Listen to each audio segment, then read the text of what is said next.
네, 다시 한번 인사드리겠습니다. 저는 정비사업 전문관리업자인 유니빌 산업개발의 최선홍 대표라고 합니다. 반갑습니다.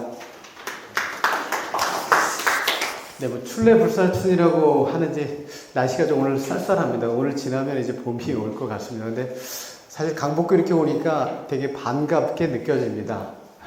왜냐하면 제가 이 정비사업을 우연히 96년 4월 달에 처음 그때는 2003년도에 도시및 주거환경정비법이 생겼으니까 그전에는 도시재개발법, 재개발은 도시재개발법, 재건축은 주택건설 촉진법, 주택법 뭐 이걸로 진행을 했었죠. 근데 96년도에 처음 제가 그때는 행정용역 컨설팅 업체라고 했는데요. 근데 신우 컨설팅이라고 처음 입사를 해서 처음 발령받은 현장이 미아 5구역입니다. 미아 5구역이 지금 현재는 삼각산 풍림 아이온으로 준공이 됐을 거예요. 준공된 지 벌써 20몇 년 지났죠. 거기 옆에 SK 북한산 시티가 있고, 조합사무실이 삼양사거리에 있었습니다. 거기 상가, 아직 노후되고 있더라고요. 그 상가 4층에, 거기서 제가 상근을 하면서 몇 년 동안 뻔질나게 강북구청을 다녔습니다. 왜냐면 관리처분에서 착공을 해야 되니까. 그래서 제일 처음 이 정비사업을 시작했던 데가 강북구청이라서 그런지 또 다른 구청에도 가끔씩 이렇게 강의를 갑니다만 더 새로운 것 같습니다. 사실 강북구는 재개발밖에 없었어요. 지금까지 재건축이 많지는 않았었는데, 예, 다시 켜볼게요. 됐습니다. 이제 아시겠지만 최근 정부 들어와서 재건축을 활성화시키겠다고 해서 최근에 법이 개정되고 하다 보니까 좀 많이 이걸로 자꾸 꺼지네. 네, 개정된 내용이 있어서 좀 혼돈이 되실 텐데요. 오늘 오셔가지고 좋은 정보 얻어가시기 바라겠고요. 저도 이제 한 30년 가까이 합니다만 이 재개발 재건축이라는 게 정말 어려운 것 같아요. 계속 법이 바뀌고 또 사실 내 집 하나 짓거나 빌라 몇 채 짓는 것도 어려운데 몇백 명이 모여서 이렇게 아파트를 짓는다는 게 사실 쉬운 일이 아니죠. 특히나 여기 오신 분들은 아마 주로 아마 동대표 분들이나 아니면 추진 준비위원 분들, 관심이 계신 분들, 앞으로 임원이나 대의원으로 활동하실 분들도 계실 텐데, 결론은 아는 게 힘인 것 같습니다. 요즘 조합장님이나 임원들이 내가 알고 일을 진행하면 속도도 빨라지고 비용도 줄어드는데, 알지 못하고 가다 보면 가끔 갈등도 생기고 소송도 생기고 또 누가 나타나서 또 해임하겠다 그러고 이런 문제들이 많이 생기는 것 같습니다. 천천히 한번 재건축이 어떻게 진행이 되는지, 그리고 최근에 바뀐 법들이 어떻게 적용이 되는지 한번 알려드리도록 하겠습니다. 자, 오늘의 타이틀은 재건축 정비사업의 먼저 이해입니다. 자, 재건축 사업의 큰 단계로 보면 보통 우리는 이걸 물론 딱 잘라서 무 자른 듯이 얘기하기는 어렵습니다만은 계획 단계, 그 다음에 사업 시행 단계, 크게 보면 관리 처분, 완료 단계 이렇게 크게 나눕니다. 대분류를 한다면 계획 단계라고 하는 것은 말 그대로 처음에 계획을 수립하는 거죠. 주거환경협의 기본계획 수립이라고 하는 건데, 요거는 도시 및 주거환경정비법상 10년마다 기본계획을 수립해야 돼요. 50만 이상의 시는. 서울시 같은 경우에는 지금 최종 나온 게 2030 기본계획입니다. 이 기본계획이라고 하면 이 서울시내 전역에 재건축, 재개발, 정비사업을 어떻게 앞으로 해나갈 건지에 대한 어떤 큰 마스터 플랜이라고 보시면 될 것 같아요. 그래서 이 기본계획을 10년마다 한 번씩 수립하고 5년마다 한 번씩 재정비하게 되어 있습니다. 근데 예전을 한번 기억해 보시면 아시겠지만 과거에 처음 95년도에 기본계획 할 때는 예정구역 제도라는 게 있었어요. 혹시 기억하시나 모르겠어요. 여기는 몇 구역, 재개발할 구역이야. 여기는 재건축 구역이야. 이렇게 서울 시내 전체를, 여기는 이제 시작도 안 했는데 그냥 예정구역을 만들어 놨던 적이 있었습니다. 그러니까 지금 어떻게 보면 그 단계로 거꾸로 돌아오는 단계인데, 예정구역이 있을 때는 그때 당시에는 재건축 진단도 안 했고 정비계획 수립도 안 했는데 단지가 있으면 추진위 승인을 먼저 해줬어요. 추진위 승인을 먼저 해줬습니다. 그럼 추진위 승인 해주면 추진위 지체가 안전진단도 하고 정비계획 수립도 했거든요. 근데 이렇게 하다 보니까 어떤 문제가 있냐면, 추진위 승인 나고 안전진단이 한 10년 지나도 안전진단이 안 떨어지니까 추진위에서 계속 머물러 있는 거예요. 제가 예전에 하던, 지금은 이제 갔습니다만 성송의 장미아파트라고 포스코에서 하고 있는데, 신탁시험은 거기도 추진위 승인 받고 안전진단 한 10년인가까지 못 갔습니다. 이런 병폐가 있다 보니까 사실은 2002년도가 바뀐 게 예전구역제도가 없어지고 생활권 단위 계획이라고 바뀌었는데 지금 다시 거꾸로 돌아와서 사실은 이제 처음에 그러다 보니까 어떻게 했냐면 일단은 안전진단이 통과가 되고 그 다음에 정비계획을 수립하고 그게 끝나야 추진위 승인을 가도록 해놨었죠. 추진 주체를 구성할 수 있고 앞단이 그게 안 되면 추진이 사업을 할 수가 없으니까. 근데 지금 거꾸로 돌아온 거는 나중에 말씀드리겠습니다만 단지가 확정돼 있으면 추진이 먼저 내주겠다는 거예요. 그 추진 주체가 안전진단도 하고 정비계획 수립도 해라. 이렇게 거꾸로 어떻게 보면 옛날로 돌아갔다 이렇게 보시면 될 것 같고요. 자, 재건축 진단, 안전진단이라고 하는데 뒤에서 좀 설명을 드리겠습니다만은 이거 없어졌다. 이건 아닙니다. 없어진 건 아니고 30년 이상 된 곳들은 일단은 추진은 할 수 있고 사업 시 인가 때까지 하면 되는 거예요. 재건축 진단을 뒤로 인가 때까지만 떨궈뜨리면 됩니다. 그러니까 그 전 단계인 추진위 승인, 정비계획 수립, 조합 설립 이 준비들을 다 먼저 하라는 거죠. 이것 때문에 발목을 잡아서 사업이 끌어지는 것을 방지하기 위해서 먼저 앞단의 것들을 하고 안전진단은 인가 때까지만 끝내줘라. 이게 이제 6월 4일 날 시행이 됩니다. 그 다음에 정비계획 수립 및 정비구역 지정. 요거는 어떻게 보면 기본계획은 상위계획이기 때문에 큰 그림만 걸쳐져 있고 정비계획 수립 구역 지정은 구체적으로 나오는 거죠. 자, 우리 땅이 여기 있는데 도로를 이만큼 내주고 공원을 여기다 만들고 토지이용 계획이 나오고 아파트 몇 층까지 용적률 얼마, 몇 세대 이런 구체적인 계획을 세우는 게 정비계획 수립 단계입니다. 그래서 구역 지정이 된다는 거는 결론은 토지이용 계획 확인해 보면 지금은 공법상 보면 일종지역 우리 토지이용 계획 확인에 띄우면 나와 있죠. 개발 제한 구역, 무슨 용도 지역부터 공법상 제한이 있는데 정비구역 지정 고시가 돼야지만이 토지이용 계획 확인에 띄우면 여기 재건축 구역, 재개발 구역 이게 이제 마크가 찍히는 겁니다. 그러니까 법적인 도시계획 절차라고 할 수 있습니다. 이게 계획 단계입니다. 이게 준비가 되면 시행 단계는 결론은 주체가 구성이 되죠. 내가 할 수 있는 사람들이 모여야 되니까 추진위 승인을 이제 하게 되죠. 50% 동의받아서 유연자 또 10% 이상 동의받아. 요거는 또 종전에는 안전진단하고 구역지정이 끝나야 이게 가능했는데 요거는 안전진단 안 하고 구역지정 하기 전에 추진위 승인이 가능하도록 6월 4일날 개정이 됩니다.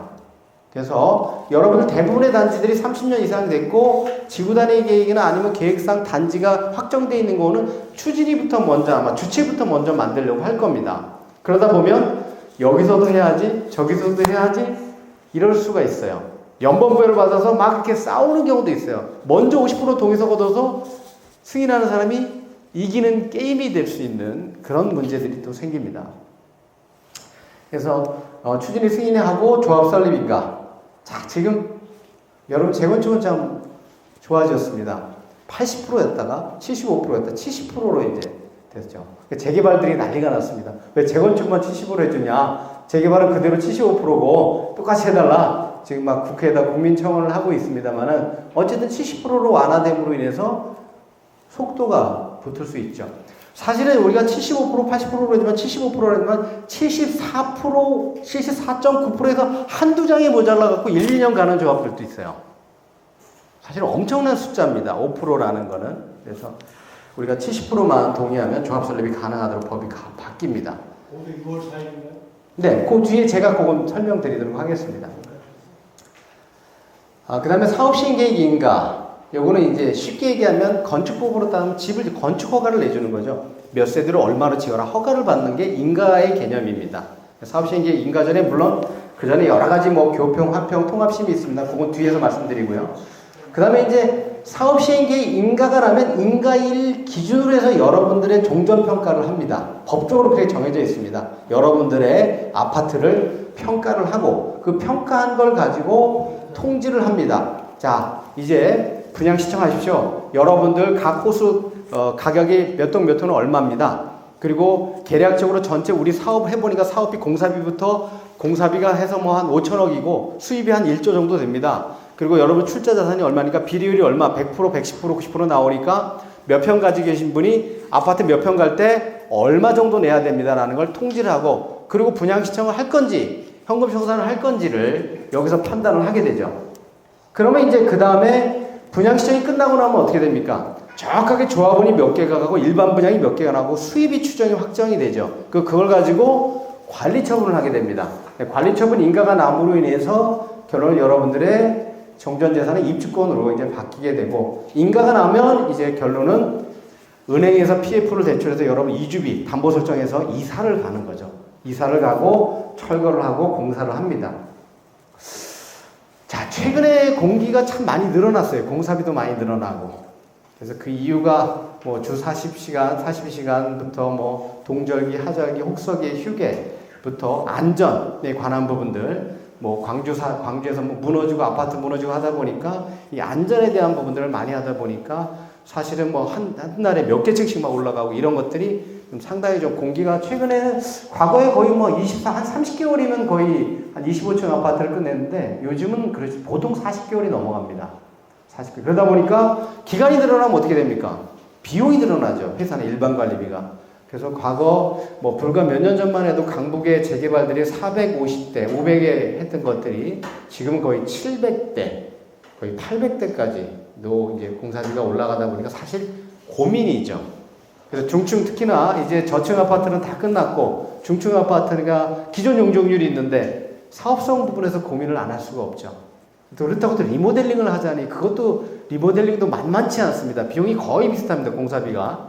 그래서 우리가 그 두 가지 놓고 갈등하는 현장들이 많은데 비용 분석을 해봐야 되겠지만, 그래서 물론 보정 개수를 도입을 해서 그만큼 인센티브를 더 주는 뭐 그런 적극적인 정책을 하고 있습니다만은 그게 이제 최근에 걸림돌이 되고는 있습니다. 그다음에 준공 받고 그다음에 이전 고시 종전 물건이 없어지고 새로운 물건으로 이제 등기가 되고 이제 해산, 청산 이런 큰 흐름 속에서 이제 재건축이 추진되게 되어 있는데요. 각 단계별로 한번 보도록 하겠습니다. 자, 재건축 사업이 뭐냐? 자, 정비 기반 시설은 양호합니다. 근데 건축물은 불량합니다. 그죠? 아파트 단지는 이미 사업계획 승인을 만들어서 집을 지은 거기 때문에 도로가 번듯번듯하게 다 뚫려져 있습니다.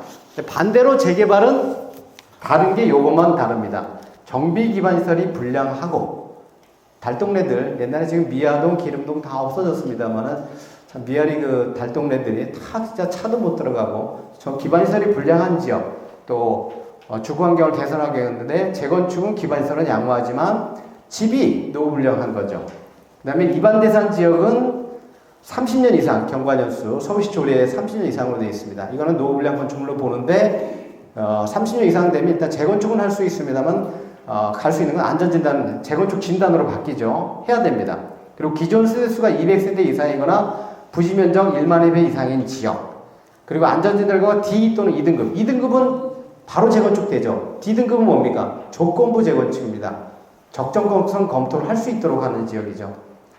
자, 여기서 제가 한번 질문을 하도록 하겠습니다. 자, 구역 면적이 9,000평방미터입니다. 그리고 내 세대수는 210세대인데요. 재건축일까요? 소규모 재건축일까요? 면적은 9,000회 배. 세대수는 210세대. 네, 그렇습니다. 둘 중에 하나가 200세대 이상이거나 오하죠. 엔드가 아니고 12,000배 이상이면 재건축 도정법 적용을 받고 이 두 가지 다 미만이면 빈집법에 소규모 재건축으로 가는 겁니다. 그래서 또 말씀드리면 11,000회배로 넘지만 세대수는 180세대다. 그것도 재건축입니다. 왜냐하면 세대수는 200세대 미만이지만 면적이 10,000회배가 넘기 때문에 소규모 재건축으로 가려면 면적이 10,000회배면 9,000회배고 뭐 190세대고 이게 두 가지 다 미만으로 가야 빈집법으로 갈 수 있어요. 절차적으로 좀 다르죠. 빈집법하고 도정법은 아무래도 빈집법이 좀 더 빨리 갈 수 있는 패스트트랙으로 갈 수 있는 그런 부분이 있기 때문에 그 차이는 좀 아셔야 될 것 같습니다. 이제 절차로 한번 가보도록 하겠습니다. 기본계획 수립, 좀 전에 말씀드렸던 건데 10년마다 한 번씩 수립한다고 말씀을 드렸고요. 네, 여기 보면 죄송합니다. 여기 보면 생활권 단위 계획을 수립한다고 돼 있죠. 기본계획. 요 내용이 어떤 거냐면 예전에는 강북구 번동을 예를 들면 번동 주공 1단지, 2단지는 뭐 재건축 예정구역. 그리고 4단지, 5단지는 아직 경관 연수가 안 됐으니 거기는 안 돼 있고, 그러니까 강북구를 전체를 놓고 보고 여기는 재건축 예정적입니다라고 이렇게 구 전체 도면에다 이렇게 동그라미 마킹을 했던 적이 있었어요. 예정구역이 없어지고 이제 생활권 단위 계획으로 갔다라고 말씀을 드리는 건 뭐냐면, 생활권 단위 계획 뒤에 아마 자료에 나와 있을 겁니다. 제가 이거 한번 보도록 할게요. 자, 이게 우리는 강북구는 동북권역에 해당입니다. 동북권. 서울시는 몇 개 권역으로 나눌까요? 전체 혹시 아시나요? 아닙니다. 5개 권역입니다. 자, 동북권이 있으면 뭐가 있습니까? 동남권이 있죠. 그 다음에 서쪽에 서북권이 있고 서남권이 있습니다. 그 다음에 중심권이 있습니다. 중부 쪽에. 그래서 5개 권역으로 나눕니다. 크게 보면. 근데 우리는 동북권역입니다. 동북권역에 있는 게 지금 구가 성동구, 광진구, 성북구, 노원구, 동대문, 중랑, 도봉, 강북 이렇게 8개 구가 동북권에 있습니다. 그러면 동북권에 대한 어떤 권역 계획에 대한 뭐 주거지 관리 방향이라고 되어 있습니다. 동북권은 뭐 어떻게 관리를 하겠다. 전체적인 동북권 지역은 어떤 마스터 플랜으로 가겠다라는 게 이제 어떤 방침이 큰 그림이 세워져 있죠. 그 다음에 이제 또 가게 되면 또 다음 단계로 들어가면 강북구 주거생활과 이제 구로 나누죠. 강북구에서는 수유, 미아, 번동, 삼각산 이렇게 4개 권역으로 또 생활권 단위 계획이 쪼개집니다. 그래서 더 구체적으로 들어가 보면 번동이 이제 재건축 아파트가 많아서 제가 번동을 샘플을 했는데, 번동에 보면 여기에 주거생활권 현황은 어떻고 뭐 생활 주거 지표는 어떻고 뭐 여기에 보면 예정구역들은 어떻고 어떻게 진행될 거고 이런 것들이 나와 있죠. 그래서 우리가 이 내용을 보고 정비계획을 수립할 때 자, 번동 생활권에는 뭐 도서관도 있고 여러 가지 쭉 분석을 해보는 거예요. 공공시설에 대해서. 야, 여기는 뭐가 부족해? 그러면 이제 재건축 정비계획 수립할 때, 야, 여기는 도서관을 넣는 게 좋겠어. 주차장을 확보하는 게 좋겠어. 그러니까 전체적인 어떤 주변 지역과의 연계성을 보고 그 계획을 수립할 때 그걸 넣는 거죠. 그러니까 단위적으로 내 아파트만 짓는 게 아니라 주변 생활권과 연계를 해서 어떤 기반시설의 연계성이라든가 또 사회 간접 자본 시설이라든가 아니 공공시설이라든가 이런 것들을 갖다가 계획을 하게 되는 겁니다. 그리고 용도 지역에 대한 어떤 종상향 문제라든가 이런 것들도 그런 것들이 이제 그러면서 이제 이 속에서 이제 재건축을 이제 추진한다 이렇게 보시면 될 것 같아요. 다 재건축 진단이 나옵니다. 이게 안전진단 용어가 안전하지 않아서 안전진단이냐 뭐 이런 얘기들이 나서 이건 말이 좀 이상하다 그래서 법적 용어가 바뀌었습니다. 이제는 재건축 진단이라는 용어로 바뀌었죠. 진단. 그래서 재건축 진단이라고 바뀌었고요. 주민들이 진단 요청을 하면 구청에서는 안전진단 기관을 갖다가 입찰을 받아서 진단을 실시하고 그거를 서울시에 보고를 하면 서울시가 필요시에 적정성 검토를 하도록 하는 이런 플로우로 가고 있는데요. 과거에 지금 현재 법 개정되기 전에는 어떻습니까? 여러분들 안전진단이 몇 번 합니까? 2번 합니다. 보통 1차 안전진단, 2차 안전진단. 1차 안전진단을 다른 말로도 뭐라 그러죠? 예비안전진단, 정밀안전진단. 또 1차 안전진단 다른 말로 유관검사, 또 현지조사라는 용어를 쓰죠. 이 용어도 참 많아요. 헷갈립니다. 현지조사, 유관검사 1차라는 거는 일단은 관계자들이 전문가나 공무원들이 나가 보는 거죠. 실제 땅을 파보고 그 구조를 보는 게 아니라 현황으로 눈으로만 보는 겁니다. 눈으로만 보고 야 이렇게 해서 여기는 정밀로 가야 되겠다 안 가야 되겠다는 일단 육안으로 판단하고 필요하면 그 다음에 정밀안전 진단으로 가는 절차가 되는데 지금 이제 법이 바뀌면 이제 유관 1차 안전 예비 안전진단 없어집니다. 바로 그냥 본 진단으로 요청하면 발수록 갈 수 있게끔 그렇게 바뀝니다. 그래서 토지 등 소유자 10% 이상 또는 추진위원회가 요청할 시에 구청에서는 안전진단을 실시하도록 되어 있고요. 그렇게 하게 되면 적정성 검토 부분은 뭐냐면 D등급이 나왔을 때 시도지사가 필요하다고 하면 국토안전관리원이나 한국건설기술연구원에다가 적정성 검토를 할 수 있죠. 왜 그러냐? 자, 구청에서 선정된 업체가 민간 업체입니다. 안전진단 주문 업체인데 얘네들이 혹시라도 또 이거 하려고 뭔가 점수를 좀 왜곡했거나 뭐 이럴 수도 있다. 그러니까 정부 출자기관에서 한번 재검증을 해보겠다. 이런 취지인 거죠. 그래서 그렇게 가게 됩니다. 그래서 이 부분은 이제 법이 바뀌어서 사업시 인가까지 하면 된다. 과거에는 추진위 승인 못합니다. 재건축 진단이 안 끝나면 정비계획 수립 다음 단계로 아예 갈 수가 없죠. 이게 통과돼야 정비계획 수립하고 추진위 승인 조합 설립으로 갔는데 이제는 이거는 30년 이상 되면 사업시 인가 때까지만 하면 됩니다. 그러니까 그 전 단계인 추진위 승인, 조합 설립, 각종 통합 심의, 정비계획 수립 이런 걸 다 할 수가 있어요. 사업시 인가 전까지만 하면 되기 때문에. 자, 재건축 진단 기준이 이제 전 정부에서 상당히 강화를 했었습니다. 거기에 보면 우리 점수 100점 중에서 변경 전에 2023년 1월 달에 바뀌었는데 구조 안전성이 50%입니다. 50점. 자, 웬만하면 구조적으로는 튼튼해요. 그러다 보니까 주거 환경, 주차하기 힘들고 여러 가지 어려운 분명히 있는데도 이 주거 환경이 15점밖에 안 되다 보니까 주거 환경이 불량해도 안전진단 통과가 안 되는 거죠. 이 구조 안전이 너무 세니까 50점이다 보니까. 그래서 바뀐 부분이 가장 큰 게 구조 안전성 30%로 가중치를 낮추고 주거 환경이나 설비 노후도도 사실은 삶의 질에 있어서 상당히 중요하다. 이 점수도. 그래서 이 점수가 많이 올라갔습니다. 그리고 성능 점수 여기 보면 유지보수는 똑같습니다. 55점 넘게 나오면 아파트가 안전하다, 좋다는 거거든요. 나오면 그냥 고쳐서 살아라. 재건축이 안 된다는 의미인데요. 그 다음에 조건부 재건축, 이건 D등급입니다. 과거에는 30점에서 55점까지 다 조건부 재건축이었는데 지금은 45점, 55점으로 적정성 검토할 수 있는 점수를 많이 올려놨죠.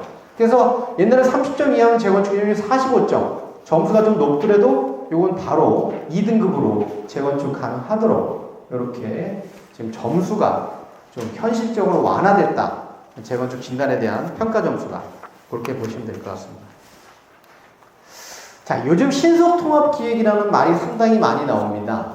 자, 신속통합기획, 재개발은 신통구역해서 많이들 지금 후보지로 선정을 지금 한 98개인가 100개까지 선정을 했는데요. 재건축도 신속통합으로 하는 경우들이 꽤 있습니다.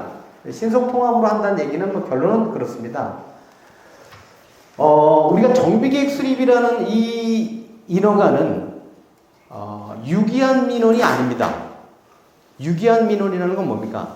건축허가나 사업시 인가는 처리기한이 60일, 조합설립 인가는 30일, 관리처분도 30일 이런 기간이 정해져 있는데 도시계획 절차지 않습니까? 여기를 재건축 구역으로 지정하는 거는 이반 제안하고 동의서 갖고 구의견 청취받아서 서울시 도시계획 심의원을 해서 심의해가지고 구역정 고시하는데 이거는 계속 늦어질 수가 있어요.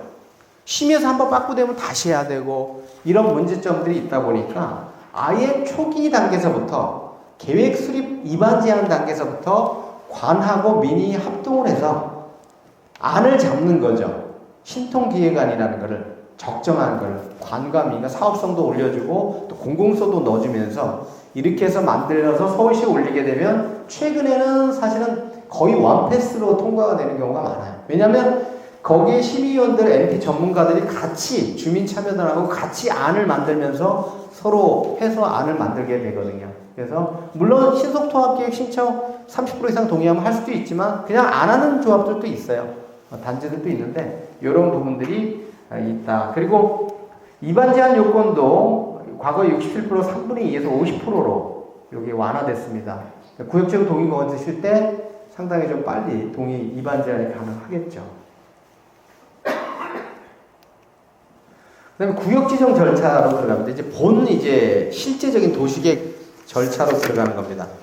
자, 구역 지정하게 되면, 자, 좀 전에 앞단에서 신통기획이든 주민제안이든 다른 현장들 보면 도시계획 업체를 갖다가 추진준비위원회, 민간단체에서 엔지니어 업체를 뽑아서 그림을 그립니다. 만들어요. 그걸 가지고 우리가 토지용 계획도 잡고 용적률 층수까지 그림을 다 그려가지고 제안을 할 수가 있죠. 주민제안으로 동의서 받아서. 그러면 이반권자는 결론은 도시계획 절차의 이반권자는 구청장입니다. 구청장이 이반을 하게 되는데 그러면 이때부터 공식적인 절차가 들어가는데 주민설명회 및 주민공람 안이 만들어졌어요. 자, 우리 구역은 단지가 있는데 도로 얼마 내주고 공원 어떻게 내주고 용적률 얼마 층수 몇 배 몇 세대로 해서 안을 다 만들죠. 계획안을. 그걸 가지고 안이 확정이 되면 부서협의를 어느 정도 해서 안이 정해되면 주민설명회를 합니다. 주민들 모여서 공람 30일 하고요. 그 다음에 자치구의 구의 의견 청취해서 서울시를 올리게 되면 서울시 심의에서 고시하는 데까지 이게 이제 구역 지정 절차가 됩니다. 그래서 정비계획에 포함되는 내용은 단순하게 토지 이용 계획이나 건축뿐만이 아니라 뭐 환경보전, 재난방지, 교통성부터 뭐 여러 가지 부분들이 있습니다. 이 법에 나와 있는데요. 종합적으로 보는 거죠. 여기 토지 이용 계획, 교통이라든가 환경, 이걸 개발했을 때 어떤 미치는 영향들, 이런 내용들을 다 조사를 해서, 물론 구역 내에 살고 있는 거주 인구라든가 실태라든가 이런 내용들을 다 포함해서 구역 지정을 하게 됩니다. 다음 이제 추진위 구성 및 승인인데요. 좀 지금 현재 오는 플로우는 지금 현재 있는 법으로 봤을 때 단계적으로 올 수 있지만 지금 법이 바뀌게 되면 이게 가장 먼저 아마 하게 될 겁니다. 추진위 구성이. 그래서 추진위 구성은 토지 등 소유자의 50% 이상 동의를 받게 되어 있는데 위원장, 감사, 추진위원 이 위원수는 토지 등 소유자의 10분의 1 이상으로 구성하게 되어 있습니다. 예를 들어 500명이면 50명 이상은 반드시 돼야 되고요. 1000명이면 100명 이상인데 2000명, 3000명이 예를 들어 100인 이상으로 되어 있습니다. 200명, 300명으로 가는 게 아니라 1000명 이상이 되면 100인입니다. 100인이 맥시멈, 100인 이상으로 가면 되고요.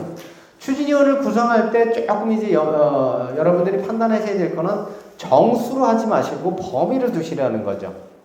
여유분을. 그래서 우리 토지 등 예를 들어서 우리 구역 내 소유자가 500명이다.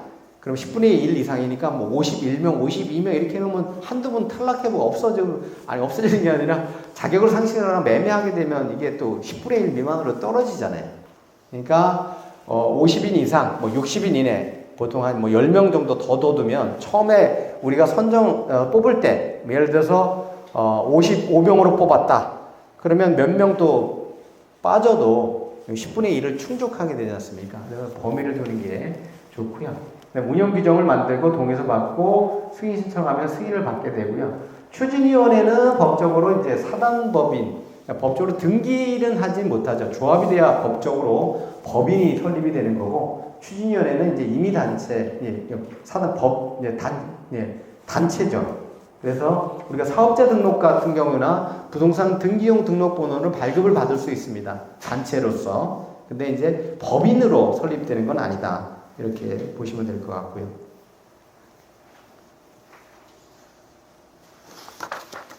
다음 이제 조합 설립으로 한번 넘어가도록 해보겠습니다.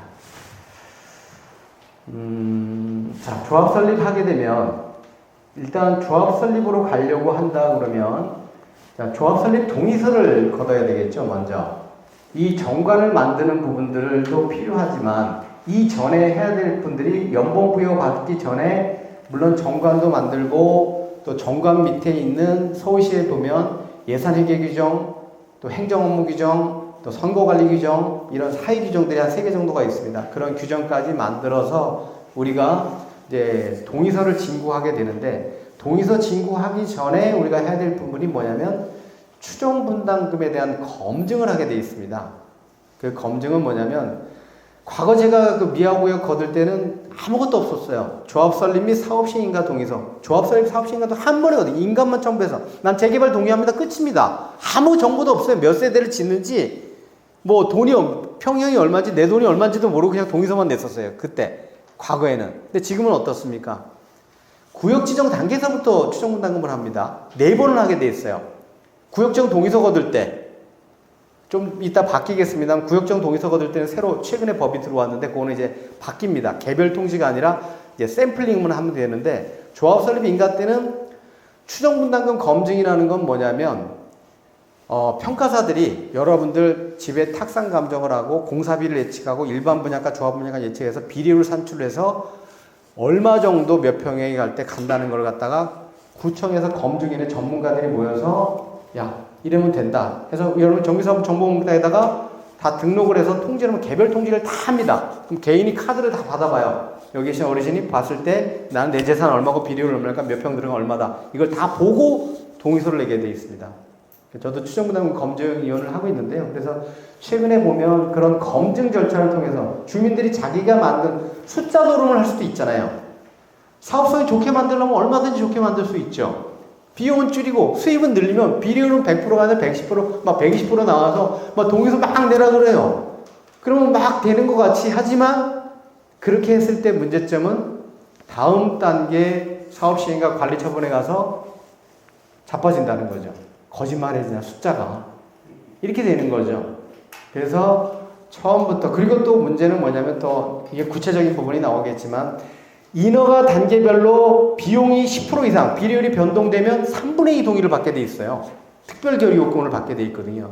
그러니까 처음에 사업비를 예측을 할 때 어느 정도 오차 범위 내에서 우리가 예측을 정확하게 해야지 너무 무리하게 좋게 아니면 너무 안 좋게 이렇게 해놓으면 나중에 다음 단계의 스텝을 갈 때는 인허 갈 때 상당히 힘들어질 수가 있어요. 그래서 그런 부분에 대해서는 좀 오차 범위가 없는 그런 추정분담금을 해서 통지가 되고 연번 부여를 받고 동의서를 진구하고 동의서가 진구가 된 이후에 과거에는 동의서 먼저 막 받고 창립청에 중간에 하고 동의서 또 받고 막 그랬어요. 근데 법이 바뀌면서 동의서도 안 됐는데 창립청에서 조합장 임원대원 다 뽑아놓으니까 나 조합장이나 시고 했는데 동의서는 안 되고 조합 설립 인가는 안 나고 한 일 그냥 끌고 가는 거예요. 또 이런 문제가 있다 보니까 동의서가 다 완비가 돼야 창립총회를 할 수 있습니다. 동의서가 요건이 다 돼야 그걸 총회를 할 수 있고 이렇게 바뀌어놨죠. 그래서 동의서 부분은 70%, 그 다음에 토지 면적도 당연히 이거는 재개발은 토지하고 건물이 각각 나오습니다만 일반 단독은 아파트는 같은 공유 지분이기 때문에 같이 돼 있고요. 동별은 과반입니다. 근데 여기서 하나 또 좋아진 게 있죠. 상가 3분의 1 동의. 요거 이제 5월 1일 날 시행이 되는데 여기서 조금 함정이 있습니다. 자, 우리 재건축 단지에서 제일 골치 아픈 게 상가입니다, 사실은. 상가 동의 안 해요. 과반 동의 안 해요. 상가를 빼놓고 갈 수도 없고 동의 안 하면 전체 동의가 안 되니까 결론은 이걸 재청을 해야 돼요. 그래서 토지 분할을 하고 심의를 받고 가는 조합들도 많아요. 저희는 지금 제가 강동 3익맨션을 하고 있는데 거기는 5동이 동의를 안 해서 5동을 분할을 했습니다. 아예. 법원 판결을 받아 이제 한 동이. 거기가 평수가 큰데 자기들은 금액이 좀 낮다고. 아파트는 평수가 크더라도 사실은 재건축되면 거래 사례를 하면 대지분이 크더라도 작은 게 오히려 호가가 조금 더 높죠. 단가가. 왜냐하면 투자하기가 좋으니까. 그래서 재건축은 사실 거래 사례 비교법으로 평가를 하다 보니까 추정분담금 조합설에 통지할 때 이 평수로는 4-5평 차이인데 나는 금액이 그 차이가 안 나는 거예요. 40평, 내가 50평대인데 그 차이, 지분만큼 차이가 안 나고 나는 저평가됐다고 반대를 다 해버린 거죠. 그러니까 5동 빼고 이제 아예 그냥 빼고 가는 이런 현상들이 또 동별로 물론 비슷한 평형이 있으면 모르겠습니다만 평형에 따라 다를 경우에 또 이런 또 갈등이 생기는 경우도 있습니다. 그러니까 동별 동의가 안 되는 경우도 있죠. 특히나 이제 상가가 문제가 되는데 3분의 2 이상 동의로 과반 동의가 바뀌었는데 요거는 대통령령에 아직 안 나왔죠. 입법 예고됐습니다. 4월 며칠까지. 거기에 보면 권리산정 기준일이라고 아시죠? 지분 쪼개기를 금지하는 날 그때부터 조합 설립 인가 신청 시까지 원래 상가 소유주가 20개였는데 그대로 20개로 가면 이거 3분의 1 아닙니다. 22개, 23개 쪼개기해서 늘어났을 경우에 그러니까 투기 방지를 위해서 3분의 1만 받으면 그럼 그거 밀어붙이겠다는 거예요. 쪼개기 하는 걸 방지하는 거예요. 그 경우가 조건이 달려 있습니다. 무조건 3분의 1이 아니에요. 상가가. 그래서 시행령 입법되고 있는데 아마 그대로 굳어질 가능성이 있는데요. 그렇게 대통령령에 위임이 되어 있습니다. 그래서 그거는 여러분들이 조금 주의하셔서 무조건 3분의 1이 아니다. 상가는. 그래서 그 예외 조항이 달려 있습니다. 시행령에. 네. 다음 이제 사업시행인가 단계로 가게 됐죠. 자, 사업시행인가 가기 전에 사실은 이게 뭐 한두 집 짓는 게 아니다 보니까 각종 심의 영향평가가 상당히 오래 걸립니다. 짧게는 6개월, 길게는 한 1년 정도 가기도 합니다. 그래서 이게 문제가 되다 보니까 지금 법이 바뀌어서 통합심의로 바뀌었죠. 자, 건축심의 했어요. 건축심의에서 이렇게 하다 보니까 야 인면 디자인이 좀 바뀌고 아니면 여기 층수가 너무 약간 높이거나 통경축이 확보가 안 돼서 야 여기 동수를 여기 좀 더 넓혀 이렇게 얘기를 했는데 갑자기 교통영향평가 갔더니 아니면 환경영향평가 갔더니 아니야 여기에 도로가 주출입구가 안 맞으니까 주출입구를 저쪽으로 옮겨. 그럼 아파트 배치가 다 틀어지잖아요. 그 건축심의를 또 다시 해야 돼요. 이게 왔다 갔다 이런 문제점들이 생기다 보니까 안 되겠다.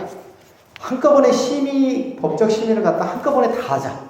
그래서 통합 심의를 하게 돼 있는데 그 부분이 이제 건축 심의부터 경관, 교평, 환평, 지하안전, 그다음에 재해영향평가, 소방 성능 설계 이렇게까지 또 법이 개정되면서 재해하고 소방 성능이 5월 1일 날 또 들어옵니다. 같이 하게끔. 처음에 그 위에 것만 같이 통합 심의였는데 그러니까 통합 심의를 하면 한 번에 끝나는 거죠. 서로 피드백이 안 되는 겁니다. 그래서 그 통합 심의를 함으로 인해서 상당히 시간이 많이 단축이 될 겁니다. 이 심의가 끝나야 그 심의가 끝난 도서를 가지고 사업 시행 계획서를 만드는 거죠. 구체적으로 설계 도면을 만들죠. 이 도면을 만들어서 총회를 개최를 합니다. 자, 조합은 무조건 총회죠. 다음 단계로 가려면 총회에서 동의 안 하면 못 갑니다. 절대. 조합은 다수의 최고 의결기구이기 때문에 자, 총회 우리 몇 프로 참석해야 됩니까? 총회. 사업시행인가 총회 몇 프로 참석해야 될까요? 일단은 기본적으로 총회 기본적인 거는 전체 조합원의 과반수 참석, 과반수 의결. 이게 기본입니다. 그죠? 1000명이면 501명. 과반이니까 500명이 없는데 501명이 와서 501명 중에 251명이 동의를 해야 안건이 가결되게 되어 있습니다. 근데 사업시행계획총회는 제적 과반입니다. 1000명이 501명이면 왜 그런지 이제 이유가 있겠죠. 그러니까 사업시행계획이라는 거는 우리가 지을 집을 확정을 하는 거예요. 몇 세대를. 그러니까 이건 중요한 거니까 동의를 과반이 아니고 아예 제적의 과반을 받아라. 이 의미입니다. 그래서 제적 과반을 받는 부분이 이거하고 관리처분. 이것도 제적 과반입니다. 그리고 직접 참석 비율이 있죠. 예전에는 서면으로 다 그냥 했습니다. 한 명만 와도 돼요. 총회장에. 그러다 보니까 어떻게 됩니까? 서면을 다 매표 매수해서 조합원들 와서 들어보지도 않고 그냥 막 밀어붙이는 거예요. 그러다 보니까 현장 참석 요건을 또 뒀습니다. 전체 제적 과반이 오는 거는 서면도 참석이에요. 오는 것도 참석이고. 근데 현장에 오는 카운팅을 하게끔 법으로 강제를 했습니다. 무조건 10% 이상입니다. 모든 총회는. 그 다음에 20% 이상이 있습니다. 어떤 게 있을까요? 20% 이상이 와야 되는 거. 사업시행계획총회, 관리처분총회, 그 다음에 창립총회, 그 다음에 정비사업비의 사용 및 사용에 대한 거, 변경, 돈을 쓰는 거, 부담이 되는 거 아니에요, 결론은. 또 한 가지 새로 들어온 거는 시공사 해지할 때. 5개입니다. 20% 참석이. 10%는 무조건이고, 그 다음 단계 직접 참석 비율. 제적과번은 논외로 하고, 직접 오는 비율이 20%인 게 5개고, 그보다 더 높은 게 어떤 걸까요? 더 많이 와야 되는 거. 네, 맞습니다. 시공자 선정총회. 이거는 50% 이상이 직접 와야 됩니다. 그 이유는 아시겠죠? 시공자. 우리 재건축, 재개발에서 가장 많은 영향과 비용을 차지하는 게 공사비입니다, 결론은. 브랜드고. 그게 80%잖아요. 그건 직접 와서 보고 뽑으라는 겁니다. 서면으로 해서 매표 매수하지 말고 현장에 50% 이상이 직접 와서 뽑아야 된다. 서면 내고 오신 분은 어떻게 될까요? 서면 냈습니다. 네, 이미. 부재자 투표했어요. 현장에 오신 분은 어떻게 처리할까요? 어떻게 처리하면 될까요? 시공자 선정총회는 서면은 오고 현장 오면 현장으로 인정 안 해줍니다. 그거 돌려주고 현장 투표로 바꿔줘야 됩니다. 근데 일반 총회는 어떨까요? 일반 총회는 다릅니다. 서면 내고 현장에 오더라도 서면 참석으로 온 사람도 현장으로 인정을 해줍니다. 그게 다릅니다. 현장 인정의 방법이. 그래서 그거는 나중에 이제 앞으로 먼 얘기긴 합니다만은 조금 좀 그런 복잡한 부분들이 있습니다. 그래서 사업 시행 계획에 포함될 내용은 단순하게 설계 도면뿐만이 아니라 폐기물 처리 계획부터 주민 이주 대책, 세입자 대책 여러 가지 부분들이 포함이 됩니다. 20몇 가지가 됩니다. 이 목록이. 그래서 그걸 갖다가 인가 신청을 하게 되면 우리가 협의부서가 한 40여 군데가 됩니다. 인가를 하게 되면. 사업시 인가, 여기를 이렇게 집을 지음으로 인해서 영향을 미칠 수 있는 데가 군대, 수방사, 군대도 협의를 해야 돼. 군도, 경찰서, 소방서, 한전, 학교, 물론 구청의 여러 부서는 시 부서는 막론하고, 가스공사부터, 결론 가스도 들어가야 되고, 전기도 들어가야 되고, 수도도 들어가야 되고, 이런 것들이 이제 협의부서가 한 40몇 개 정도 됩니다. 그래서 그런 인가 신청을 하게 되면 처리기한이 60일입니다만 그 안에 각 협의부서들이 온 간을 가지고 공람을 합니다. 어느 정도, 이 정도면 안이 만들어져서 거의 이제 협의가 돼서 좀 수정이 돼서 이 정도면 주민들한테 알려도 되겠다. 그러면 이제 14일 공람을 합니다.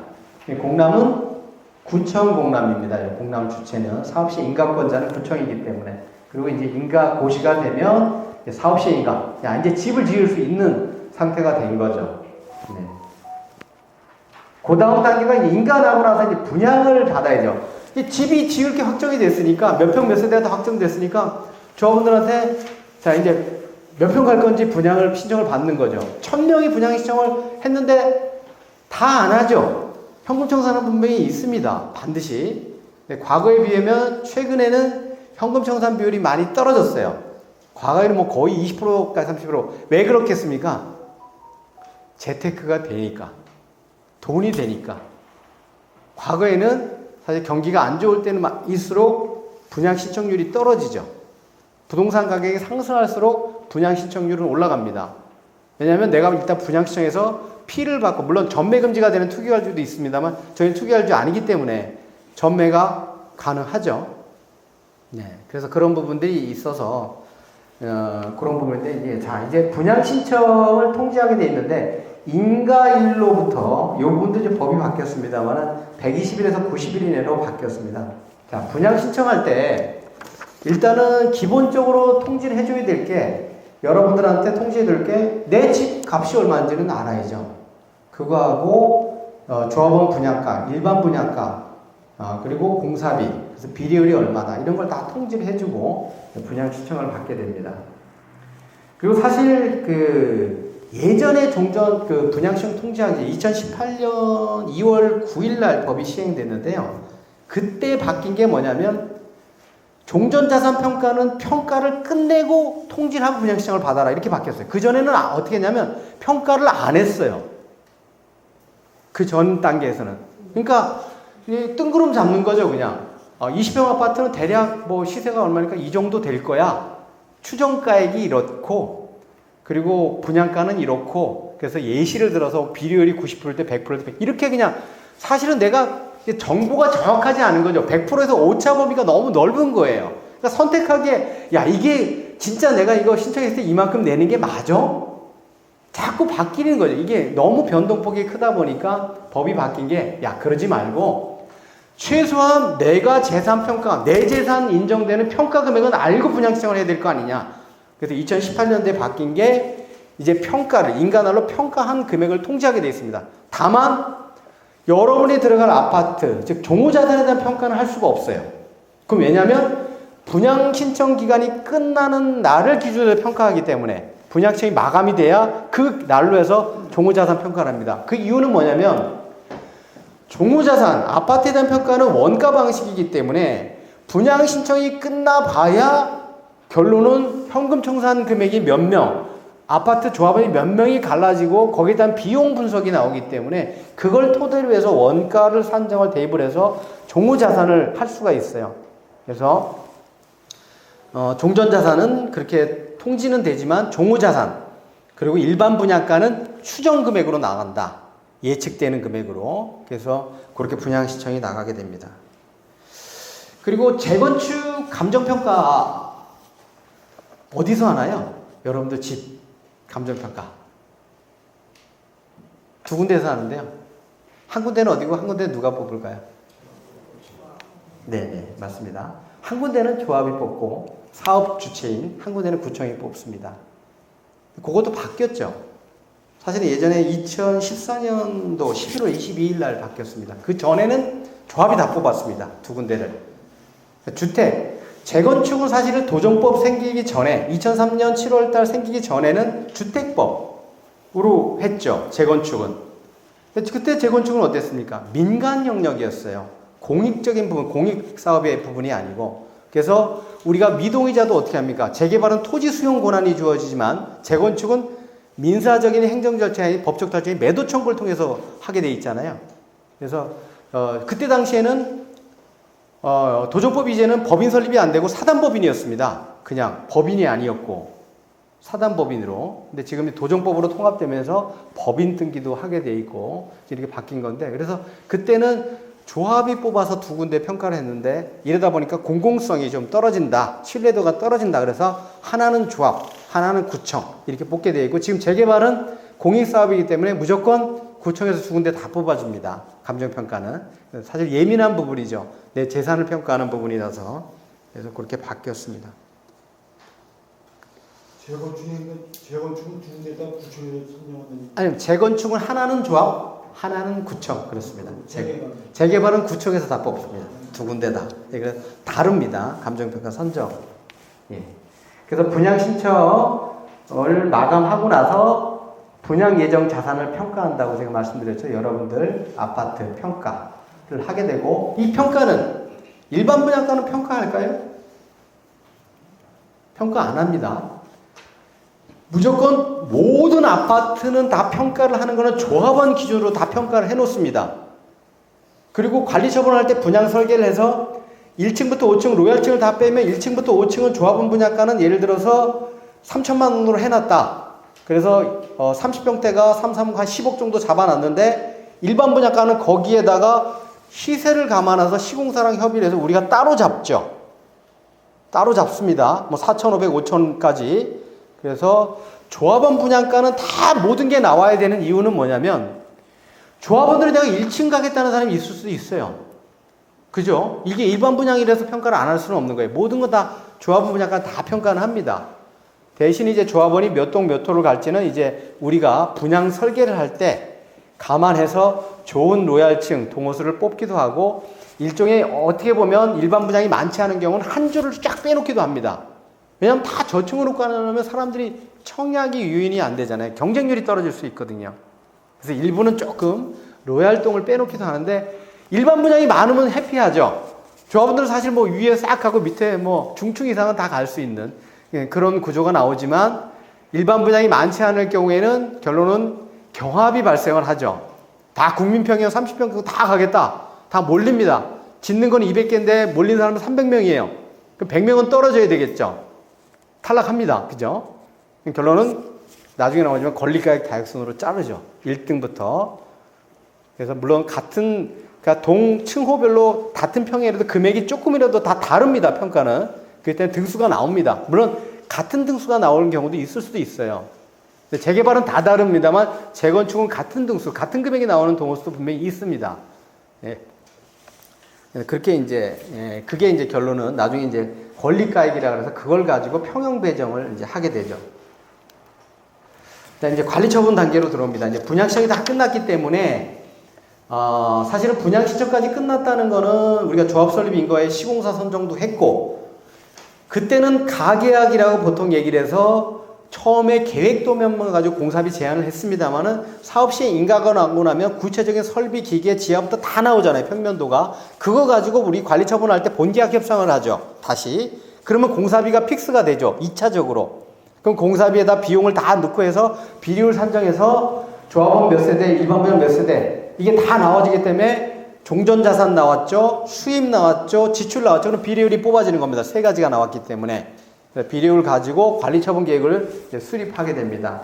관리처분 계획 수립을 하게 되면, 자, 관리처분 계획 수립하고 공람 및 의견 청취 30일인데, 이 공람은 누가 할까요? 여기에 공람은? 구청이 할까요? 네, 조합입니다.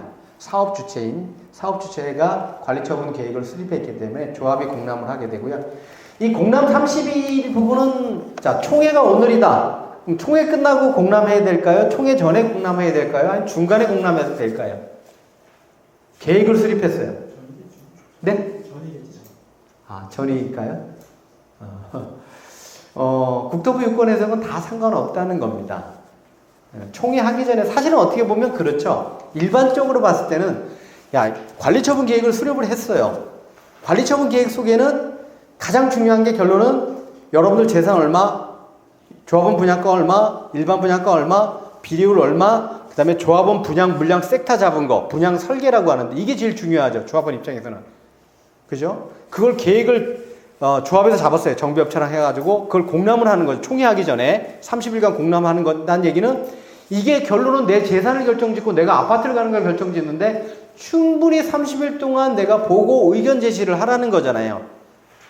근데 총회 전에 사실은 그 의견을 받아서 의견을 수렴해서 사실은 수정해서 총회를 해야 되는 게 맞는데 어떻게 보면 형식적인 공람이 되는 거죠. 중도 공람, 총회 끝나고 공람하는 경우도 있고 근데 대부분의 공람 의견은 99%가 감정평가가 더 잘못됐다. 그거밖에 없습니다. 거의 보면.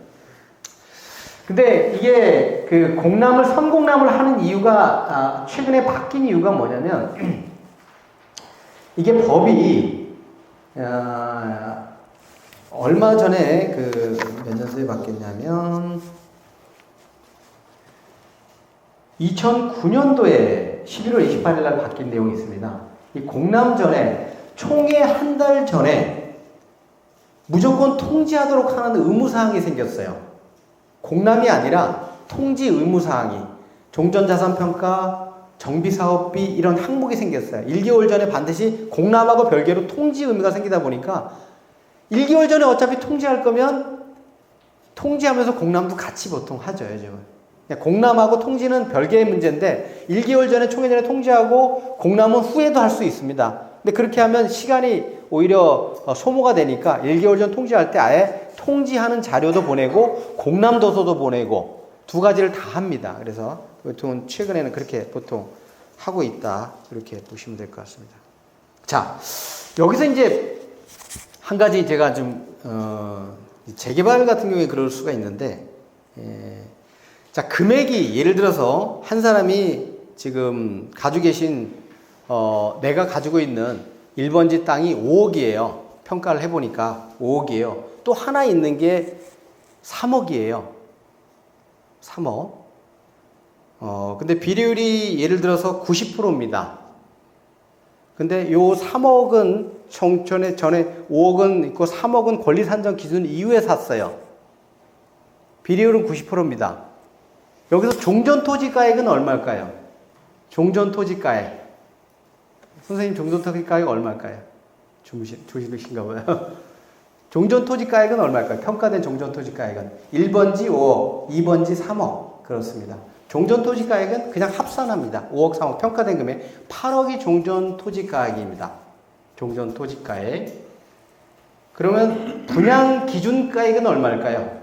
분양기준가액 비례율이 90%입니다. 비례율을 곱해야 되겠죠? 8, 9, 72, 7억 2천이 내 분양기준가액입니다. 분양기준가액이라는 건 뭐냐면 아파트를 내가 10억짜리를 분양받았으면 10억에서 7억 2천을 빼는 겁니다. 그 나머지를 내는 거죠. 8억을 빼는 게 아니죠. 왜냐하면 비례율이 90%라는 거는 10%를 까먹기 때문에 내 재산이 그만큼 줄은 겁니다. 추가 부담금이 생긴 거죠. 10%만큼이. 그래서 그거는 종전토지가액이라고 하는 것은 평가된 금액 액면가액이고 분양기준가액은 비례율을 곱한 금액이 되겠고요. 권리가액은 얼마일까요? 권리가액. 흔히 권리가액하고 우리 비례율 곱한 거하고 좀 혼돈이 되시는데 이건 다시 도시개발법에는 권리가액이 비례율 곱한 걸로 나옵니다. 근데 이 도정법을 잘 뜯어보면 권리가액의 의미는 다릅니다. 권리가액이 왜 중요하냐? 자, 이거는 재건축은 흔하지 않습니다. 재개발에서는 그렇습니다. 자, 1등부터 꼴찌까지 평형을 매기는데 이 사람은 등수를 매길 때 8억을 넣을까요? 5억을 넣을까요? 5억을 넣어야 되는 거예요. 이 사람은 5억이에요. 등수를 매기는 거는. 왜냐하면 3억은 권리산정 기준일 이후에 다른 데서 사다가 내가 평형을 높이거나 권리를 올리기 위해서 갖다 붙인 거예요. 그럼 뺍니다. 권리가액에서는. 그 권리를 가에서는 빼요. 5억 가지고 등수를 매겨서 평형을 매기는 겁니다. 또 하나의 기준은 뭐냐면 분양 대상을 판명할 때 재개발에서 특히나 분양 대상을 판명할 때 내가 주택이 있거나 대지 면적이 90회배, 집 지을 땅이 있거나 아니면 금액이 내가 가지고 있는 종전 자산이 구역 내에 건립되는 최소 아파트가에 예를 들어서 20평짜리 하나 짓는데 이게 예를 들어서 7억짜리예요. 그러면 내가 주택도 아니고 나대지 가지고 있는데 90회배도 안 되는데 금액이 예를 들어서 8억이에요. 그 최소가액보다 넘잖아요. 분양이 받을 수 있죠. 8억이면. 근데 이 사람 될까요? 안 될까요? 안 됩니다. 5억으로 봐야 됩니다. 5억 가지고 분양 대상을 판단하는 거예요. 3억은 갖다 붙였기 때문에. 그럼 빼고 5억 가지고 분양 대상을 판단하는 겁니다. 그래서 권리가액이 이제 중요한 거죠. 권리 산정 기준일 이후에 뜯어다 붙이거나 이제 지분 쪼개기를 한 거에 대해서는 권리를 산정할 때, 분양 대상을 산정하거나 권리가액 다액순으로 평형 변경할 때는 뺍니다. 그래서 우리가 이 재건축 재개발에서 관리 처분할 때 금액은 세 가지가 나온다. 똑같더라도 금액이 다 다릅니다. 개념적으로는 적용하는 게. 그래서 그런 부분이 있을 수 있습니다. 비례율 말씀하셨는데 비례율에 설명을 잘 안 하셨거든요. 아, 비례율이요? 자, 비례율은 뭐냐면 쉽게 말씀드리면 이제 그 비례율은 분모가 종전자산 총액입니다. 조합원 여러분들 평가금액, 출자자산 총액분의 총 수입에서 총 지출을 뺀 게 비례율입니다.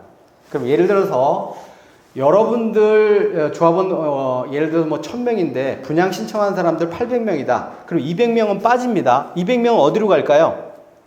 비용으로 올라갑니다. 사야 되잖아요. 비용으로 올라가고 800명.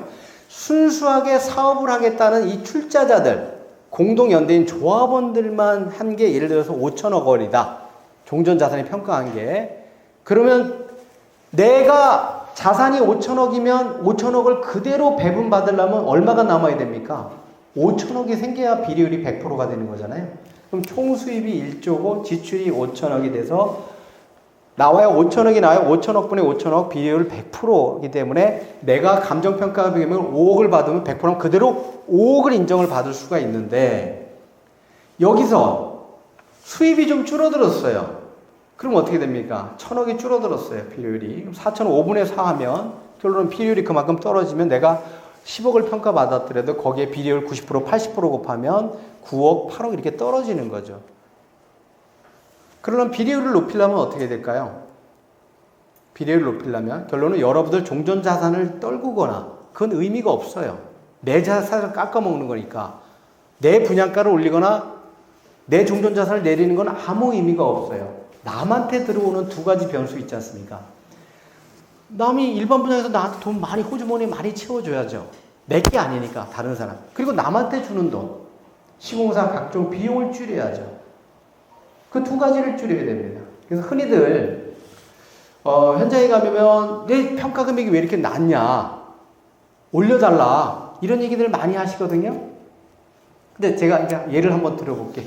아버님하고 저하고 이제 똑같이 이제 대로변에 이제 저는 앞집이고 아버님이 뒷집이다. 30평 30평이에요. 똑같이 60평을 가지고 빌라를 6채를 졌습니다. 빌라를 6채를 졌어요. 근데 6채를 졌는데 이게 뭐 예를 들어서 5억씩 팔아먹었습니다. 그럼 수입이 얼마입니까? 6, 5, 30, 30억이잖아요. 그죠? 30억입니다. 그럼 30억인데 비용 들어간 게 예를 들어서 10억이 들어갔다. 원가가. 그럼 남는 게 얼마입니까? 20억이죠. 그럼 20억을 어떻게 나눠 가질까요? 어르신하고 저하고 똑같이 10억씩 나눠 가질까요? 이건 안 되죠. 저는 도로에 접한 땅이 뒤에 땅이잖아요. 도로 뒤에 땅이잖아요. 똑같이 30평이라도. 그래서 평가를 하는 겁니다. 그래서 평가를 하는 겁니다. 그렇다고 그래서 제가 그러면 똑같이 10억 가져가면 우리 금액 예를 들어서 평가 금액이 제가 뭐 11억이었고 9억이었는데 이걸 야 우리 거 끌어올리자. 한 10억, 뭐 20억씩 끌어올리자. 끌어올리면 뭐 합니까? 들어오는 돈은 정해져 있는데 이걸 나누는 거죠. 배분하는 기준이 되는 거지. 평가라는 거는 조합원에 대한 관리처분의 종전자산 평가는 보상평가가 아닙니다. 여러분들이 저한테 다 팔아버리면 보상 최대한 많이 받아야 되죠. 뭐 10억, 100억 다 받아야 돼요. 그리고 나가면 되니까. 근데 여러분들 재산을 끌어올리고 전체적으로 앞집과 옆집의 바란스가 안 맞으면 문제가 있지만 전체적으로 올리고 내리고 옆집 형평성 문제예요. 형평성만 맞으면 그거는 전체적으로 낮고 높음에 대한 부분들은 결론은 조금 더 디테일하게 들어가면 법인세 문제랑도 연결이 되고 이렇게 됩니다. 또 현금 청산에 대한 문제도 발생이 되고 현금 청산의 기준이 되는 금액이 높아져 버리면 평가를 너무 안 하면 팔고 나가버리면 남아있는 사람들이 힘들어요. 비용이 올라가니까. 그리고 원가를 또 너무 낮춰버리면 어떻게 될까요? 세금이 많이 나오죠. 이익이 많이 발생하니까. 그래서 이거를 평가할 때는 적정한 어떤 종전자산 평가를 하되 옆집 간의 어떤 동호, 향, 층 여기에 따른 어떤 보정계수만 잘 들어가면 됩니다. 그래서 여러분들의 집을 낮추고 또 들어갈 집을 올리고 하는 거는 비례율의 결론 부담금은 똑같아져요. 계산해 보면 내가 내는 돈은. 물론 수학적으로 대지주와 소지주의 차이는 있을 수 있습니다. 예를 들면 이런 거죠. 자, 10억짜리, 1억짜리 극단적으로 재개발해서 나옵니다. 비례율이 100%인데 비례율 110%로 올렸어요. 10억짜리는 얼마 늘어납니까? 1억 늘어나죠. 근데 1억짜리는 1000만 원밖에 안 늘어납니다. 수학적인 개념은. 그래서 비례율이 10% 올라갔을 때, 그러니까 결론은 비례율을 올렸을 때 좋아지는 거는 대지주는 좋습니다. 이익이 많이 늘어나는 거. 그 경우는 어떤 거냐면 조합원 분양가를 더 올리는 거죠. 그러면 소지주들은 많은 부담금을 내고 비례율이 올라가지만 부담금이 더 늘어나요. 분양가로 올라가는 게 비례율보다도 더 많이 올라가니까. 근데 기분이 큰 사람은 오히려 조합원 분양가를 끌어올려도 여기 올라가는 것보다 내 종전자산 올라가는 폭이 더 크기 때문에 이득을 봅니다. 그래서 이게 형평성 있게 배분이 잘 되도록 평가를 해줘야 됩니다. 그래서 어떤 부분이 손해를 보는 그런 게임이 돼서는 안 되거든요. 이게 다수가 하는 사업이기 때문에. 그래서 조금 좀 복잡한 부분까지 들어갔는데 얘기하다 보니까 오늘은 좀 큰 전반적인 부분에 대해서 얘기하는데 하여튼 좀 예민한 부분이었습니다. 네. 다음 이제 이주 철거 착공 부분입니다. 자, 이주하고 철거하는데 자, 참 철거 어려워졌죠. 광주 사태, 광주 이제 아이파크 재개발 현장에 무너지고 나서 사실 과거에 재건축 재개발 철거는 신고사항이었습니다. 근데 지금은 이제 건축물 관리법이 생겼습니다. 얼마 전에 2022년 5월 1일 날 시행돼서 제 아파트는 아마 다 해당이 될 겁니다. 4층 이상 연면적 500 이상 건물들은 재개발 지역들은 그런 건물들이 몇 군데 한 300채 되면 예를 들어서 한 10개 20동 나오는 거고 나머지 신고사항인데 재건축은 어차피 다 4층 이상이기 때문에 이거는 해체 계획에서 심의를 받아야 돼요. 그냥 부실 수가 없습니다. 구청에서 해체 계획에서 심의를 받아서 이거를 어떤 공법으로 어떻게 안전하게 어떻게 철거를 하고 성면을 어떻게 먼저 뜯어내고 어떻게 할 거냐. 그래서 철거도 또 감리 제도가 생겼어요. 옛날에 없었습니다. 철거도 감리를 합니다. 네, 철거 감리도 해야 되고 그다음에 성면은 사전에 당연히 이제 위험물이다 보니까 사전에 조사도 하고 감리도 하고 이제 뜯어내고 이제 철거하게 되죠. 그 다음에 착공 및 착공 신고, 착공계를 내면서 이제 일반 분양을 할 수 있고, 그 다음에 이제 공사에서 준공검사, 준공인가 및 공사 완료 고시라고 이렇게 되는데, 자, 도정법에는 준공인가라는 표현을 씁니다만은, 사실은 이제 주택법에는 이제 49제부는 사용검사, 건축법에는 사용승인, 국토의 개입 및 이용에 관한 법률은 준공검사, 이렇게 비슷한 용어들이 많이 쓰입니다. 자, 준공인가나 사업시행계획 인가함으로 해서 이제 의제 처리되는 부분들은 이제 뒤에 또 나올 텐데요. 그래서 용어에 좀 헷갈립니다만은 도정법상은 준공인가라는 표현을 씁니다. 다음이 이제 집이 다 지어졌으니까 이제 해산, 이제 등기를 하고 해산을 해야 되겠죠. 그래서 확정 측량하고 이전 고시를 합니다. 이전 고시라는 의미는 뭐냐면 이게 등기 원인이 되는데 기존의 아파트 몇 동 몇 호가 105동 703호가 새로운 아파트로 넘어가는 겁니다.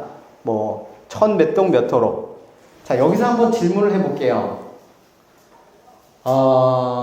자, 이전 고시 등기를 놨어요. 등기는 아버님 명의로 예를 들어 등기가 났습니다. 등기가 났어요. 조합은 아직 살아있죠. 왜냐면 등기 나더라도 조합이 해산 청산 절차가 남아있으니까. 근데 아버님이 이제 저한테 팔았어요.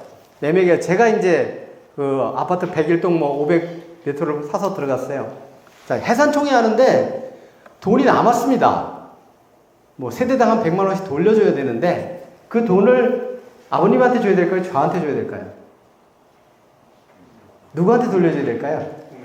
네? 구매한 사람 저요. 산 사람 조합원 내가 조합원이다. 네. 둘 다 틀렸습니다. 계약에 부기를 달아야 됩니다. 조합원의 권리 의무까지 판 거냐? 등기가 났다는 건 뭡니까 이제? 이 물건이 형성이 된 거잖아요. 아파트잖아요. 그럼 이 어르신께서는 아파트만 나는 산 거냐? 조합원의 권리 의무까지도 산 거냐? 라는 부분이 이제 여기서 이제 얘기가 나올 수 있습니다. 그래서 나는 아파트만 팔았다. 그러면 조합원의 권리 의무는 아직 전 조합원으로서의 권리와 의무를 가지고 있기 때문에 추가 부담금을 내든 환급을 받든 그건 조합원이 해야 되는 문제고 나는 아파트만 산 거예요. 보통 그런 경우는 많지는 않은데 그래서 판례상 계약서상에 특약을 달아서 조합원의 권리 의무까지 넘길 거냐 단순하게 부동산만 넘길 거냐 라는 부분도 여기서 이제 이슈가 될 수가 있습니다. 자, 그 다음에 이제 자 해산은 이게 법이 바뀌었죠. 또 얼마 전에 이 조합이 이제 준공하고 나서 해산을 안 하는 거예요. 왜 해산을 안 할까요? 임원들이 돈이 남아가지고 급여 받아먹으려고 3년, 4년, 5년 계속 그냥 사무실 운영하는 이런 폐단이 있다 보니까 법이 바뀌었습니다. 이전 고시 후 1년 이내에 해산해라. 그 참 강제 해산하겠다. 이런 이제 법이 이제 2022년 12월 11일부터 들어왔습니다. 그래서 해산은 하는 거는 문제가 없습니다. 일종의 소송 문제라든가 채권 채무 관계가 남아있더라도 해산은 할 수 있습니다. 해산법인 청산 단계에 가서 여기서 정리하면 되거든요. 해산할 때, 자, 여기서 한번 좀 여쭤보겠습니다. 자, 우리 해산할 때, 야, 조합은 조합장, 임원, 감사 뭐 있습니다만 해산할 때 해산인 선임해야 되잖아요. 청산인. 청산인은 누가 될까요? 청산인은 조합장이 청산인이 되나요? 이사들이 그대로 가나요? 감사는 누가 될까요? 여기서 이제 가끔 이제 좀 주의하셔야 될 부분이 청산인은 총회에서 선임할 수 있습니다. 선임해야 됩니다. 한 명 이상이면 됩니다. 조합장 혼자만 뽑아도 돼요. 그럼 뽑게 돼 있어요. 청산인은. 근데 감사는 어떨까요? 감사는 이기 등기가 됩니다. 조합 마지막에 감사가 그대로 청산 감사로 갑니다. 그래서 혹시 잘못할 때 해산총회 할 때 감사 기존 감사 여기 계셨는데 이분을 뽑았어요. 등기상 없는데 그럼 이거 등기 안 해줍니다. 청산법인에. 왜냐하면 이분이 감사이기 때문에. 그럼 만약에 이분으로 감사를 청산법인에 하고 싶다. 그럼 이미 조합 단계에서 이분으로 바꿔놓으셔야 돼요. 바꿔놔야 그대로 이제 해산법인에 이제 감사로 이기 등기가 별도로 뽑는 행위는 아닙니다. 감사는 말 그대로 독립된 감사 기구이기 때문에 조합에 있던 업무를 갖다가 해봤던 사람이 청산할 때도 들여다보고 정리를 해서 정리를 하라는 겁니다. 청산인은 달리 뽑을 수 있지만 그래서 가끔 제가 직접 그런 실수를 했던 적이 있어가지고 예전에 그래가지고 등기소에 가가지고 한참 고생을 직접 해봤던 적이 있었습니다. 직접. 예. 청산을 이런 곳이 1년 후에 1년 이내니까 해산입니다. 해산. 조합 해산이? 네, 조합 해산. 해산이 되면 청산법인으로 가거든요. 청산은 거기서 이제 채권 채무 신고하고 그런 행위들을 하는 거죠. 청산인이. 그래서 해산은 1년 이내에 하게 되어 있습니다. 자, 여기까지가 네, 절차 말씀드렸고요. 다음 넘어가 보겠습니다. 자, 조합원은 그러면 이제 분양권을 어떻게 받느냐? 조합원은 이제 여기에 대해서 한번 좀 말씀드려볼게요. 청산을 한 10년씩은 내는 말인데 사실인가요? 네, 그런 경우 있습니다. 아니 월급 받아 먹으려고. 근데 해산은 1년 이후에 끝나는데, 자, 여기서 뭐 중간에 제가 나중에 질문을 받겠습니다만, 해산 단계와 청산 단계는 또 달라집니다. 우리가 보통 해산하기 전까지는 조합 임원이 다 그대로 있잖아요. 조합 사무실 운영비가 보통 보면 조합장, 뭐 총무이사, 관리이사, 뭐 업무이사, 사무장, 여직원 보통 4-5명, 작은 조합은, 큰 조합은 6명, 작은 조합은 3명도 있는데 그 급여만 해더라도 한 달에 한 2천, 3천이 운영비가 나가요. 근데 해산을 하면 어떻게 됩니까? 해산하고 나면 청산인 법인의 청산회계를 만듭니다. 청산법인도 운영을 해야 되잖아요. 그럼 보통 우리가 청산법인 단계에 가면 보통 청산인 조합장 1명, 뭐 청산인 2명 정도, 한 3명 정도만 뽑고 여직원 1명만 두고 상근 안 시키고 청산인 대표나 여직원 1명. 운영비가 절반으로 줄죠. 비용 자체가. 사무실도 작은 데로 옮기고 거기서는 어떻든 청산 절차를 끝내려면 채권 채무가 있으면 청산 종결은 할 수가 없어요. 회사는 일단 해놓지만 거기서 소송이 들어왔다든가 미지급 채권이 있다든가 채무가 있다면 거기서 해결해야 되죠. 근데 비용은 최소화할 수 있죠. 청산법인은. 그래서 회사를 빨리 하라는 거죠. 조합을 빨리 없애라. 그럼 비용 문제에 대해서 청산법인에서 정리하면 되지. 왜 조합이 계속 가지고 있느냐. 이 의미예요. 네. 여기 이제 보겠습니다. 이제 재건축의 토지 등 소유자의 정의, 그 다음에 저하번, 주택하고 상가, 이렇게 어떻게 이제 분양을 해줄 거냐라는 부분에 대해서 설명을 드리도록 하겠습니다. 자, 토지 등 소유자 정의 뭐 간단합니다. 재건축은 건물하고 부속 토지를 가지고 있는 자. 이건 뭐 아주 재건축은 간단합니다. 재개발은 어떨까요? 집만 있어도 됩니다. 뚜껑이라 그러죠. 흙지. 무허가 건물이든 유허가든 남의 땅에 있는 건물이든 국공유지에 있는 건물이든 건물이 있으면 조합원입니다. 물론 등기가 날 수도 있고 무허가 있어도 기존 무허가 토지보상법상 89년 몇 월 이전에 지어진 건물이면 신발생 무허가는 안 되지만 기존 무허가는 조합원입니다. 땅만 있어도 조합원입니다. 한 평만 있어도 돼요. 지상권자도 조합원이고 토지 건물 가지고 있는데 재개발은 복잡한데 재건축은 간단합니다.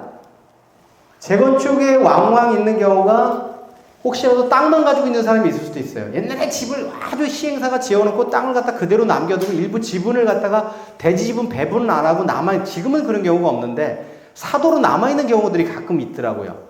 그 조합은 안 되죠. 청산 대상입니다.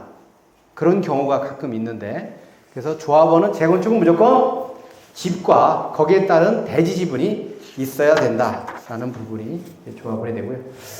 옛날에 단독주택 재건축은 지금 없어졌습니다만은 협동주택이라 해서 가끔 보면 대지 지분이 없는 그런 등기된 건물들도 있었는데 그게 사실은 좀 문제가 됐었는데요. 그런 부분들이 또 문제가 될 소진이 있습니다. 근데 공동주택에서는 아마 그런 일은 아마 없을 것 같고요.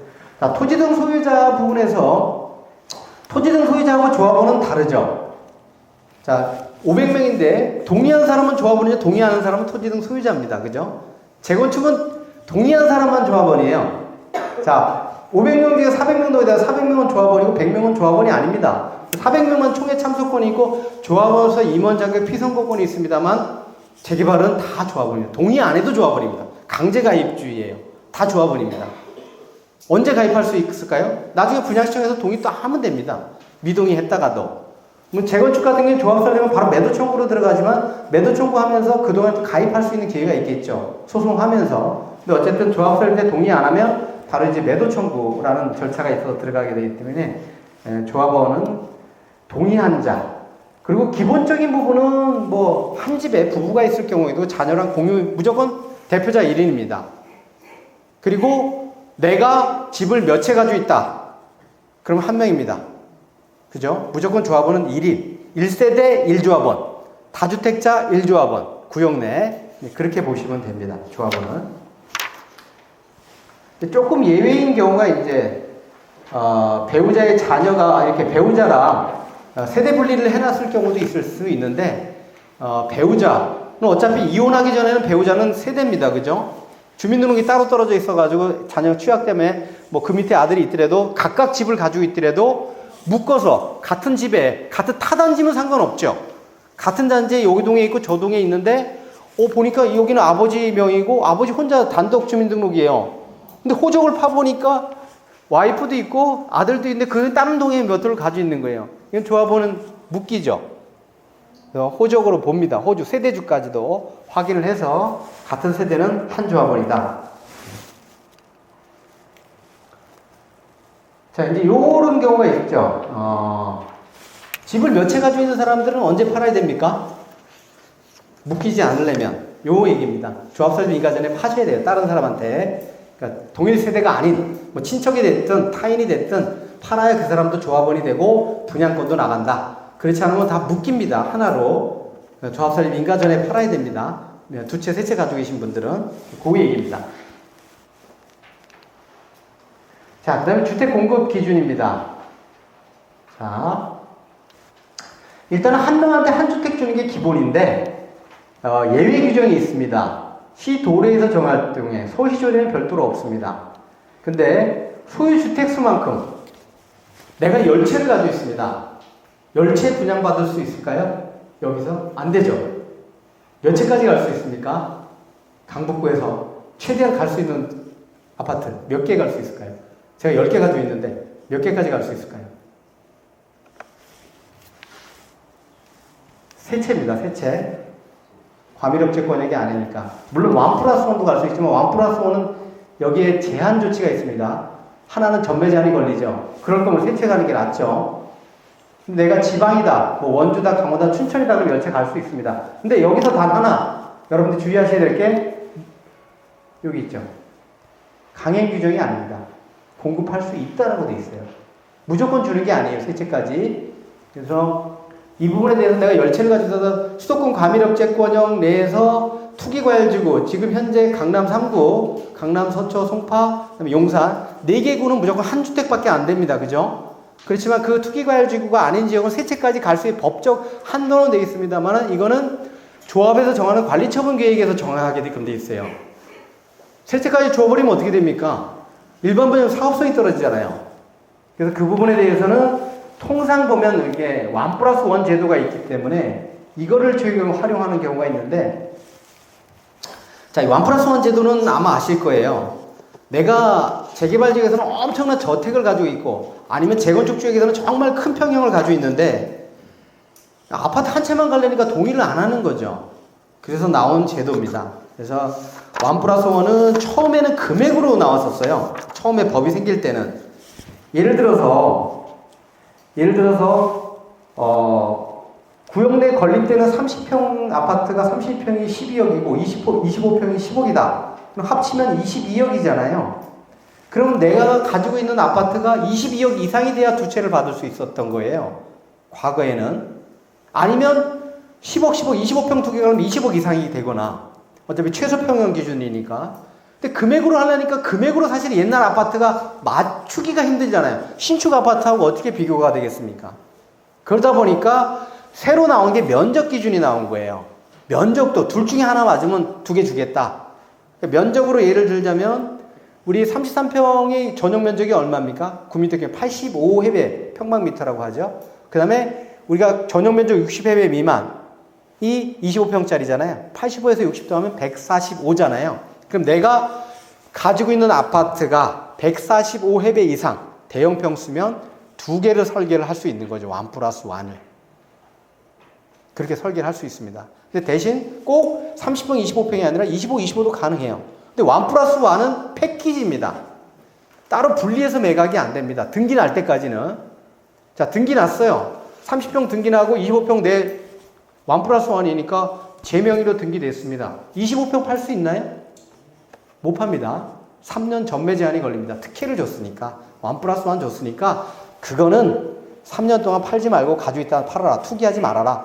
그럼 30평만 파는 거죠. 25평은 가지고 있어야 돼요. 그 다음에 또 1+1 부분도 있습니다. 이게 무조건 줘야 되는 게 아니에요. 줄 수 있다. 부가인 2구역 총회에서 1+1을 없애버렸습니다. 총회에서. 그랬더니 조합원들이 소송을 했어요. 법으로 해결되어 있는데 왜 안 주냐고. 조합이 이겼습니다.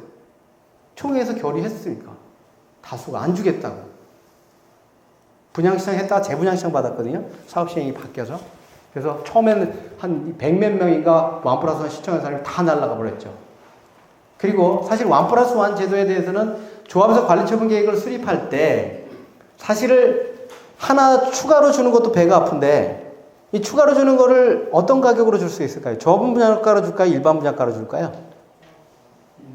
아닙니다. 그 정황이 나름입니다. 옵션을 줄까요? 안 줄까요? 무상 옵션을. 보통 안 줍니다.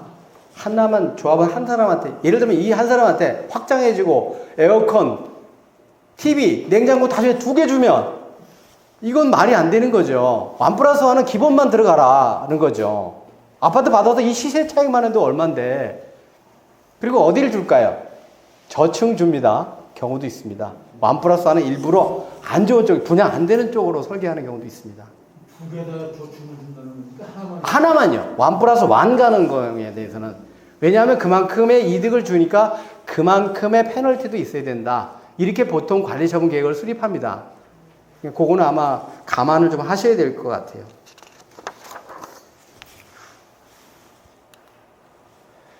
그다음에 2주택 공급, 좀 전에 말씀드렸던 부분이죠. 금액이, 자, 84타에 16, 12억이면 28억이니까 30억이 돼야 두 개 들어갈 수 있다. 요 내용은 면적도 25, 18평이니까 50평 되면 두 개 설계할 수 있다. 금액하고 면적에 대한 기준입니다. 요거는 이제 뭐 84하고 59로만 예를 들었는데, 최근에는 50짜리 짓는 경우도 있어요. 1, 2인 가구가 있다 보니까 20평대, 25평이 아니라 20평짜리 짓기도 합니다. 또는 74, 30평 전용 면적. 그러니까 설계를 어떻게 하는 거는 그건 여러분들이 조합을 맞춰서 갈 수 있는 거예요. 꼭 이 조합뿐만이 아니라 25, 25평, 25, 20평 짓는 그 어떤 일반 분양, 그러니까 임대 빼고 조합원 물량 중에서 자기가 그 면적이나 금액에 맞춰서 설계를 할 수가 있다. 이렇게 보시면 됩니다. 그럼 뭐 금액에서 차익이 생기면 그 차익을 돌려주나? 돌려줍니다, 당연히. 예. 당연히 돌려주죠.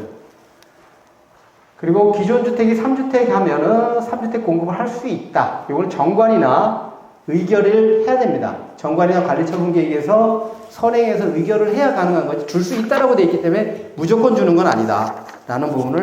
어떤 경우는? 그러니까 내가 3주택 이상 가지고 있을 경우에. 예, 그럴 경우에는 이제 법으로 3주택까지 갈 수 있다라고 되어 있는데, 그 부분도 임의 규정이다. 그 다음에 상가가 참 문제가 됩니다. 요즘 판례가 참 이상하게 나왔죠. 자, 예를 들면, 자, 상가 공급 원칙은 상가 소유자는 무조건 상가를 갑니다. 근데 상가가 지금 인기가 없다면 아파트 가고 싶어요. 상가 소유자가. 아파트를 가고 상가를 가지고 있는 사람은 문제 없지만 상가만 가지고 있는 사람이 문제가 되죠. 자, 상가를 가지고 있는 사람이 아파트를 가는 경우는 상가를 건립하지 않을 시. 자, 상가를 안 지어요. 요즘 단지 내 상가 인기가 없다 보니까 마트가 있다 보니까 안 졌어요. 근데 상가인데 안 졌어요. 그럼 당연히 이 사람은 아파트 줘야죠. 근데 아파트 주는데 그냥 주는 게 아니라 내가 예를 들어서 지금 가지고 있는 상가 금액이 5억입니다. 평가해 보니까. 근데 구역 내에 건립되는 최소 분양 아파트 25평짜리가 10억이에요. 갈 수 있나요? 돈이 모자르잖아요. 모자릅니다. 그래서 어떻게 했냐면, 자, 정관으로 정하지 않을 경우 1로 한다라고 되어 있죠. 1이라는 거는 결론은 최소평 10억이면 10억이 돼야 갈 수 있다는 얘기예요. 그래서 다른 최근에 했던 방법이 어떤 거였습니까? 그 비율을 얼마로 정했습니까? 0.2, 심지어 0.1까지 정했어요. 0.2, 0.1은 뭡니까? 최소 분양 금액에서 0.1로 정하면 얼마 됩니까? 10억짜리가 얼마로 되는 거예요? 10%, 1억이 되는 겁니다. 1억 이상이 되면 아파트 갈 수 있다는 거예요. 그렇게 정관으로 정했어요. 그래서 다 지금까지 그렇게 했어요. 근데 딱 제동의 법원의 판결이 나온 게, 이거 이렇게 특별히 정하려면 100% 동의받아라. 이걸 정관에다 넣으려면, 비율을 낮추려면, 1보다 낮추려면, 그럼 하지 말라는 얘기죠. 상가에 대해서. 그래서 요즘 문제가 되고 있는데, 아직은 확정은 안 됐습니다만은, 대부분의 의견들은 이거는 특별결의 요건, 조합원의 권리 의무를 제한하는 거니까, 정관 변경도 특별결의가 3분의 2라는 건데, 3분의 2 정도로 해야 되는 게 아니냐라는 게 이제 법률가들의 의견입니다. 이 규정을 완화시킬 경우에, 예, 이런 부분이 이제 있는 부분이에요. 그 다음에 이제, 상가는 지었는데, 기존 상가 금액이 새로운 상가금 최소 금액의 정관을 정하는 일로 본다. 이상인 경우, 기존 상가 금액이 클 경우, 예, 이 경우죠. 그래서 제가 가지고 있는 실제, 새로 짓는 아파트 상가는 예를 들어서 뭐 10억인데, 기존 상가가 예를 들어서 뭐 11억이다. 그러면 이제 내가 상가 가구도 또 돈이 남는 경우니까, 이제 이런 경우에 갈 수 있다. 그 다음에 이제 어떤 경우냐면, 요거는 이제 신축 아파트보다 상가 가격이 높을 때, 이 내용은 뭐냐면, 자, 아파트하고 상가를 짓는데, 아파트는 20평대가 예를 들어서 10억이에요. 상가를 갖다가 잘라놓은 게 보통 작게 자르긴 합니다만 상가는 보통 1층 좋은 자리들은 3천, 4천, 5천까지도 가잖아요. 그 10평만 쪼개놔도 얼마입니까? 이게 금액이. 그러니까 크게 20평으로 쪼개놓으면 10억 이상이 갈 수도 있잖아요. 나는 내가 가지고 있는, 야, 이렇게 비교해보니까 아파트도 지고 상가도 졌는데 오히려 상가 최소 구자 면적이 아파트 최소 평형보다도 더 높아.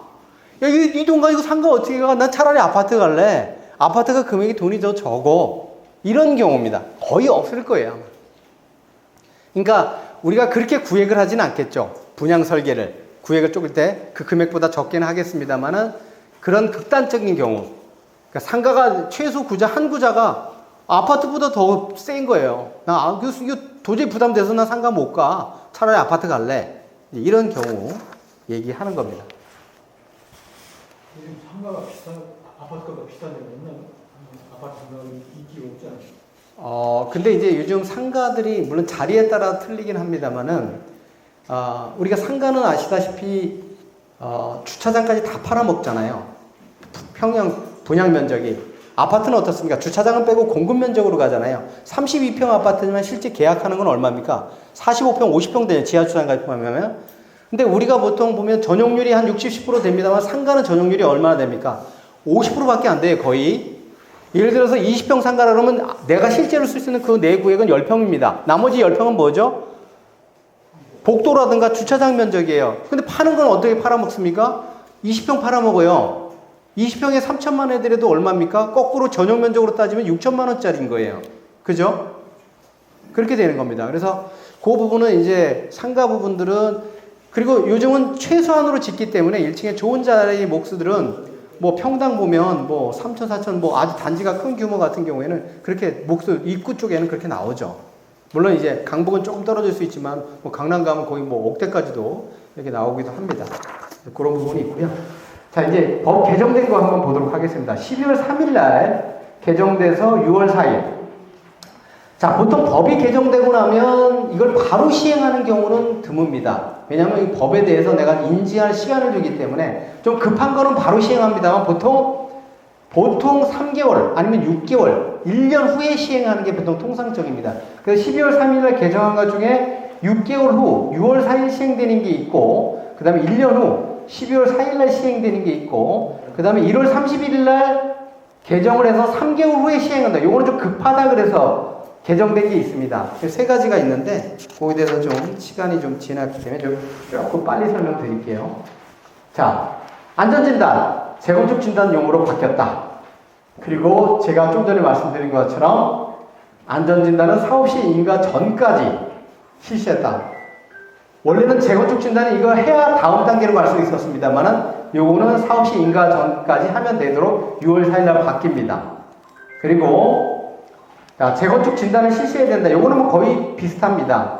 토지 등 소유자가 10분의 1 이상 요청할 경우에 그건 과거에도 그랬어요. 요거는 이제 용어만 바뀐 내용이고요. 10분의 1 요청할 경우에는 해야 된다. 그리고 그 다음에 요 부분입니다. 요 부분은 이제 새로 신설되었는데 왜 그러냐면 사업시 인가까지 우리가 안전진단을 재건축 진단을 할 수 있기 때문에 재건축 진단을 할 수 있는 요청할 수 있는 지역이 정비계획 수립 또는 구역 지정 이후에도 재건축 진단을 요청할 수 있도록 바뀐 거죠. 왜냐하면 이게 정비계획 수립을 먼저 하고 사업시 인가까지 재건축 진단을 할 수 있기 때문에 그 이후에도 토지 등 소유자가 아니라 구역 지정 이후에도 요청을 할 수 있도록 이제 법이 이제 입법화된 겁니다. 그 다음에 추진위원회 명의로도 가능하죠. 왜냐하면 추진위원회가 먼저 승인이 돼버리니까. 그래서 이제 이게 새롭게 안전진단을 신청할 수 있는 주체가 토지 등 소유자뿐만이 아니라 추진위원회도 신청할 수가 있는 거죠. 사업시 인가 전까지니까. 그런 내용이 되겠고요. 자, 요거는 이제 예비안전진단, 현지조사가 없어졌다는 내용입니다. 예전엔 현지조사를 하고 그 다음에 정밀안전진단을 가도록 되어 있는 걸 바로 그냥 재건축 진단에 의뢰해서 구청장이 바로 정밀안전진단을 가도록 이렇게 바뀌었습니다. 자, 그 다음에 이제 재건축 진단 사업 시행인가 여부를 결정하라는 거는 재건축 진단을 검토를 해서 이 결과를 보고 사업 시행인가 여부를 결정해라. 물론 그 전에 이미 끝났으면 모르겠지만 이때 시기에 도래해서 사업 시행 인가를 결정할 때는 재건축 진단이 끝난 거에 대해서 적정한지 여부를 보고 그걸 감안해서 사업 시행 인가를 내주라는 거죠. 그러니까 결론 사업 시행 인가까지 재건축 진단이 끝나게 되기 때문에 이제 요 내용에 이제 들어와 있는 겁니다. 그 다음에 이제 정비계획 입안 요청이라고 돼 있는데, 자, 입안 요청은 사실은 그전에는 추진위원회가 재건축 진단이나 정비계획 수립이 끝나야 추진위원회가 갔지만, 지금은 재건축 진단이나 정비계획 수립을 뒤로 가고 추진위 승인을 먼저 하다 보니까, 정비계획 수립 전에 추진위 승인이 가능하다라는 내용입니다. 당연히 요 내용이고요. 자, 요 부분도 이제, 요 부분은 뭐냐면 이제, 우리가 재건축에 있어서, 사업을 시행하는 방식이 일반적인 건 조합을 설립하는 방식이잖아요. 근데 시행자 지정 방식이 있죠. 공공, LH나 SH, 아니면 신탁 시행을 지정하는 경우가 있죠. 주민대표회를 구성하고. 시행자 지정을 할 경우에, 과거에는 사실 보면 신탁업체들이 그냥 막 들어와서 몇몇 안 되는 대표성이 없는 사람들하고 MOU 체결해서 그냥 막 동의서 걷다 보니까 신탁사끼리 싸움도 하고 주민들끼리 왜 신탁 방식이냐 조합 방식이냐 서로 이제 헤게모니 싸움이 일어나는 문제가 있다 보니까 법적으로 시행자 지정 방식으로 갈 경우에는 사전에 협약을 체결해라. 몇 프로 30% 이상 동의를 받아서 이런 내용이 있습니다.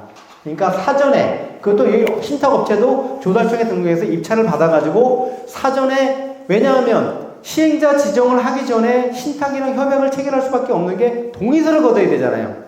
조합 설립의 동의에 준하는 신탁 시행자 지정 동의서를 거둬야 되는데 그럼 주민들끼리 동의서를 신탁을 어디로 갈지 어떻게 동의서를 거둬요? 하나 신탁을 거둘 거예요? KB를 거둘 거예요?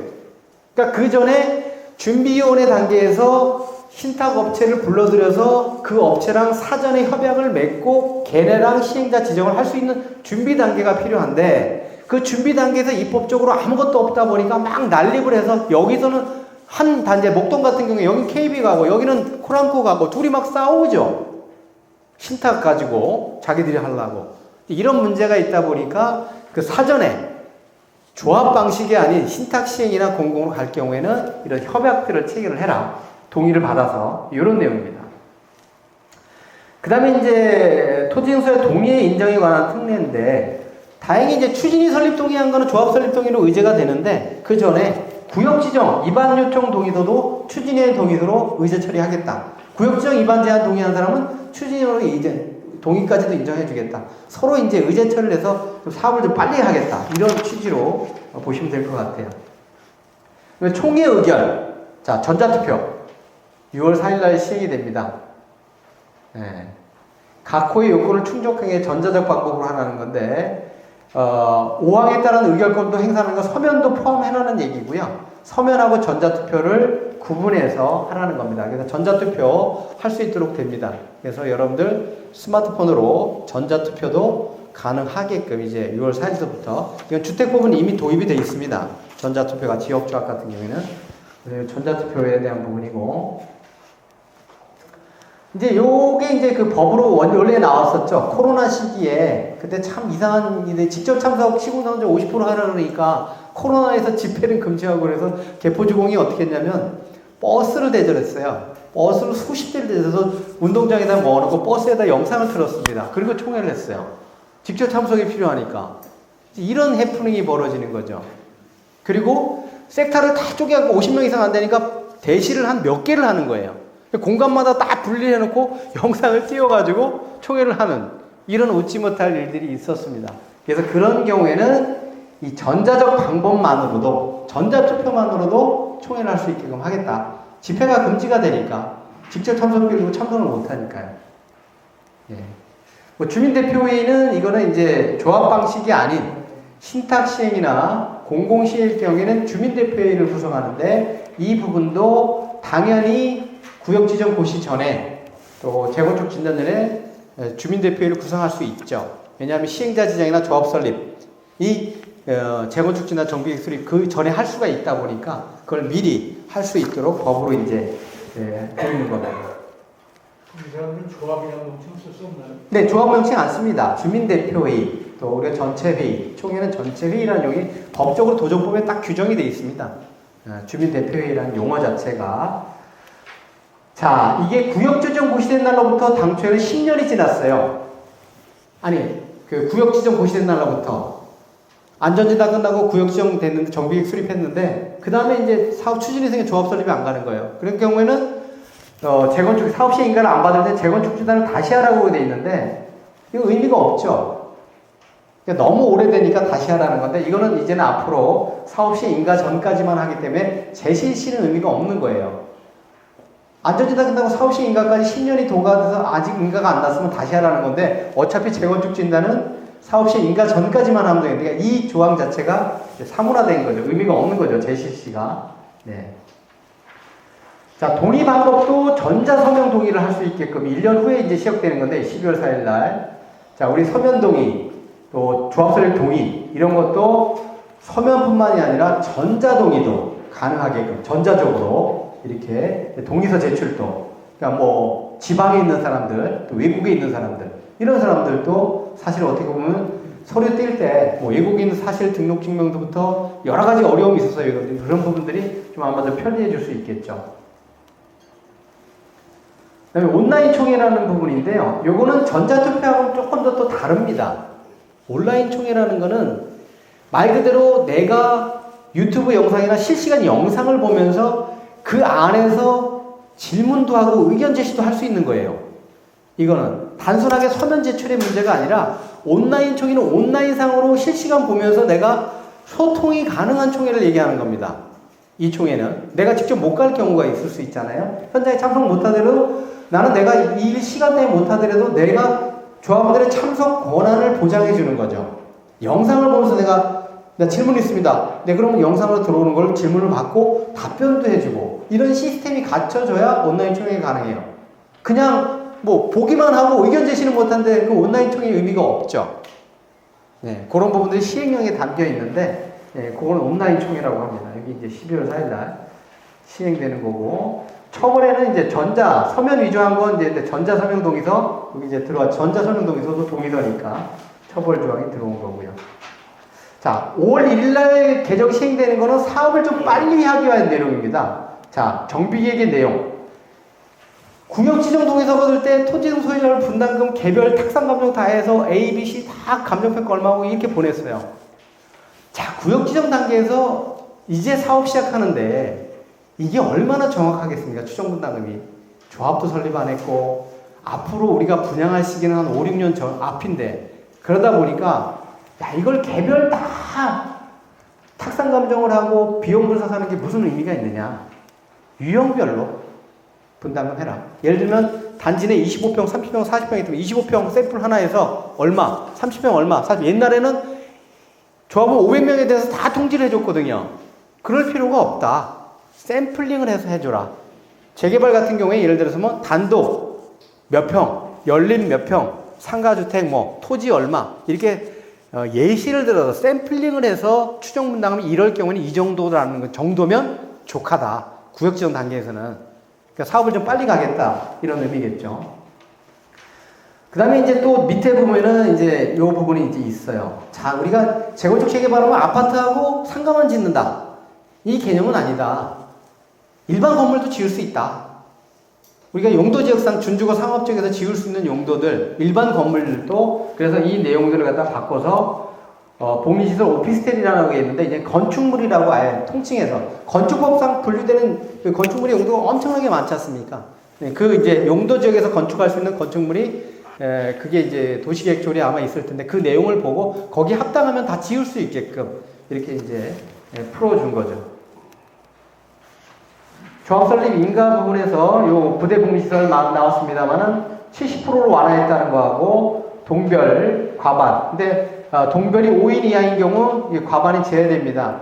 이런 경우가 어디 군포인가 거기는 주공 아파트인가 한 4세대짜리인가 이렇게 아파트 동이 하나 조그만 게 하나 있는데 그런 경우에는 2명 이상 동이 하나면 못하니까 너무 작은 동은 무시한다. 이런 내용은 이제 알고 계실 거고 그런 경우는 아마 지금 현재는 아마 없을 것 같아요. 그리고 복리시설 상가 3분의 1 동의 요건은 무조건 3분의 1이 아니고 제가 말씀드렸던 것처럼 상가 소유자가 지분 쪼개기로 해서 늘어났을 경우에 한해서 3분의 1이다. 그거는 시행령에 입법 예고된 시행령에 나와 있습니다. 자, 통합심의 제가 말씀드렸습니다만 5월 1일 날 들어오는 게 소방 성능위주 설계, 재영향평가 이 두 개가 더 들어왔다. 같이 통합심의하도록 더 늘어났습니다. 그 전에는 교평, 환평, 지하안전 뭐 이런 것들이 있었는데요. 경관 이게 두 개가 더 통합심의로 들어와서 심의 절차가 더 간소화되겠죠. 네, 인허가 의제 처리 사항도 늘어났습니다. 인허가 의제 처리 사항이 법에 보면 한 20몇 개가 됩니다. 뭐 산지 전용 허가, 농지 전용 허가, 뭐 도로 조명 허가, 하천 조명 허가, 뭐 이게 사업시행 인가가 남으로 인해서 의제 처리되는 게 관련 법들이 엄청나게 많죠. 그러니까 부서가 엄청나게 많이 협의를 한다는 이유는 이거를 개발 행위를 함으로 인해서 단순하게 집만 짓는 게 아니죠. 도로도 확장해야 되고 공원도 만들어야 되고 뭐 간선시설도 새롭게 들어오고 이런 것들에 대한 의제 처리 부분인데 거기에 보면 장애인, 노인, 임산부 편의 증진에 관한 거니까 편의시설 설치 기준의 적합성 확인. 이게 이제 의제 처리가 안 되면 별도로 협의를 해야 되는 이런 건데 사업시에 인가할 때 협의부서에 보내서 인가가 나면 이것도 그 부서에서 뭐 노인복지과나 뭐 장애인 복지과에서 이 부분에 대해서도 같이 협의해서 오케이 됐습니다라고 해서 같이 그냥 승인이 나는 거죠. 그럼 이게 의제 처리가 안 되면 어떻게 되나요? 별도 행위를 해야 되죠. 인허가 행위를. 이런 부분들이 이제 능으로 인해서 한꺼번에 이제 인허가가 할 수 있는 부분이 되겠고요.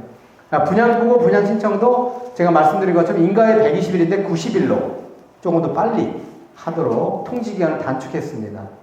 30일 정도는 빨리 할 수 있는 거죠. 의제란 말이 많이 나오는데 의제란 말이 의제 처리된다는 거는 의제 처리라는 거는 예를 들어서 자 우리가 이제 사업시행기에 인가가 나잖아요. 도정법상 사업시행기에 인가지 않습니까? 거기에 의제 인가가 남으로써 의제 처리될 수 있는 거 예를 들면 주택법상의 사업계획 승인, 건축법상의 건축 허가 이것도 같이 난다는 거예요. 체킹을 해서 그냥 같이 처리해 준다는 거예요. 의제 인가가 나면 다른 법에 의한 인허가도 같이 통과가 된다는 얘기입니다. 수십 개가 같이 별개로 인허가를 받을 필요가 없이 통합해서 의제 처리된다 이렇게 보시면 됩니다. 그 다음에 이제 관리처분 인가 부분이 이제 어려운 게 사실은 과거에는 관리처분 인가가 들어오면 구청 담당 공무원하고 정비업체가 엄청나게 힘들었죠. 왜냐하면 관리처분 인가에서 제일 중요한 거는 분양 대상자가 맞는지 또 비율이 맞는지 이런 것들을 분양 설계 부분을 다 일일이 검토를 했습니다. 혹시라도 이 사람이 현금 청산자인데 분양 대상자로 들어왔는지. 근데 이 부분에 대해서는 이제 한국부동산원에다 타당성 검증을 하게 돼 있어요. 그래서 부동산원에다가 구청에서 들어오면 바로 올려버립니다. 타당성 검증을. 그럼 부동산에서 들어온 거 보고 부동산에서 검증하는 건 가장 중요한 거는 분양 대상자 확정한 게 맞느냐. 그리고 비용과 사업비와 계약 내용을 보고 이 비용이 혹시 누락되거나 비율을 산정한 게 적정하냐를 다 판단해보고 보완 지시를 내립니다. 구청에다가. 근데 이 부분이 몇 개월 걸려요.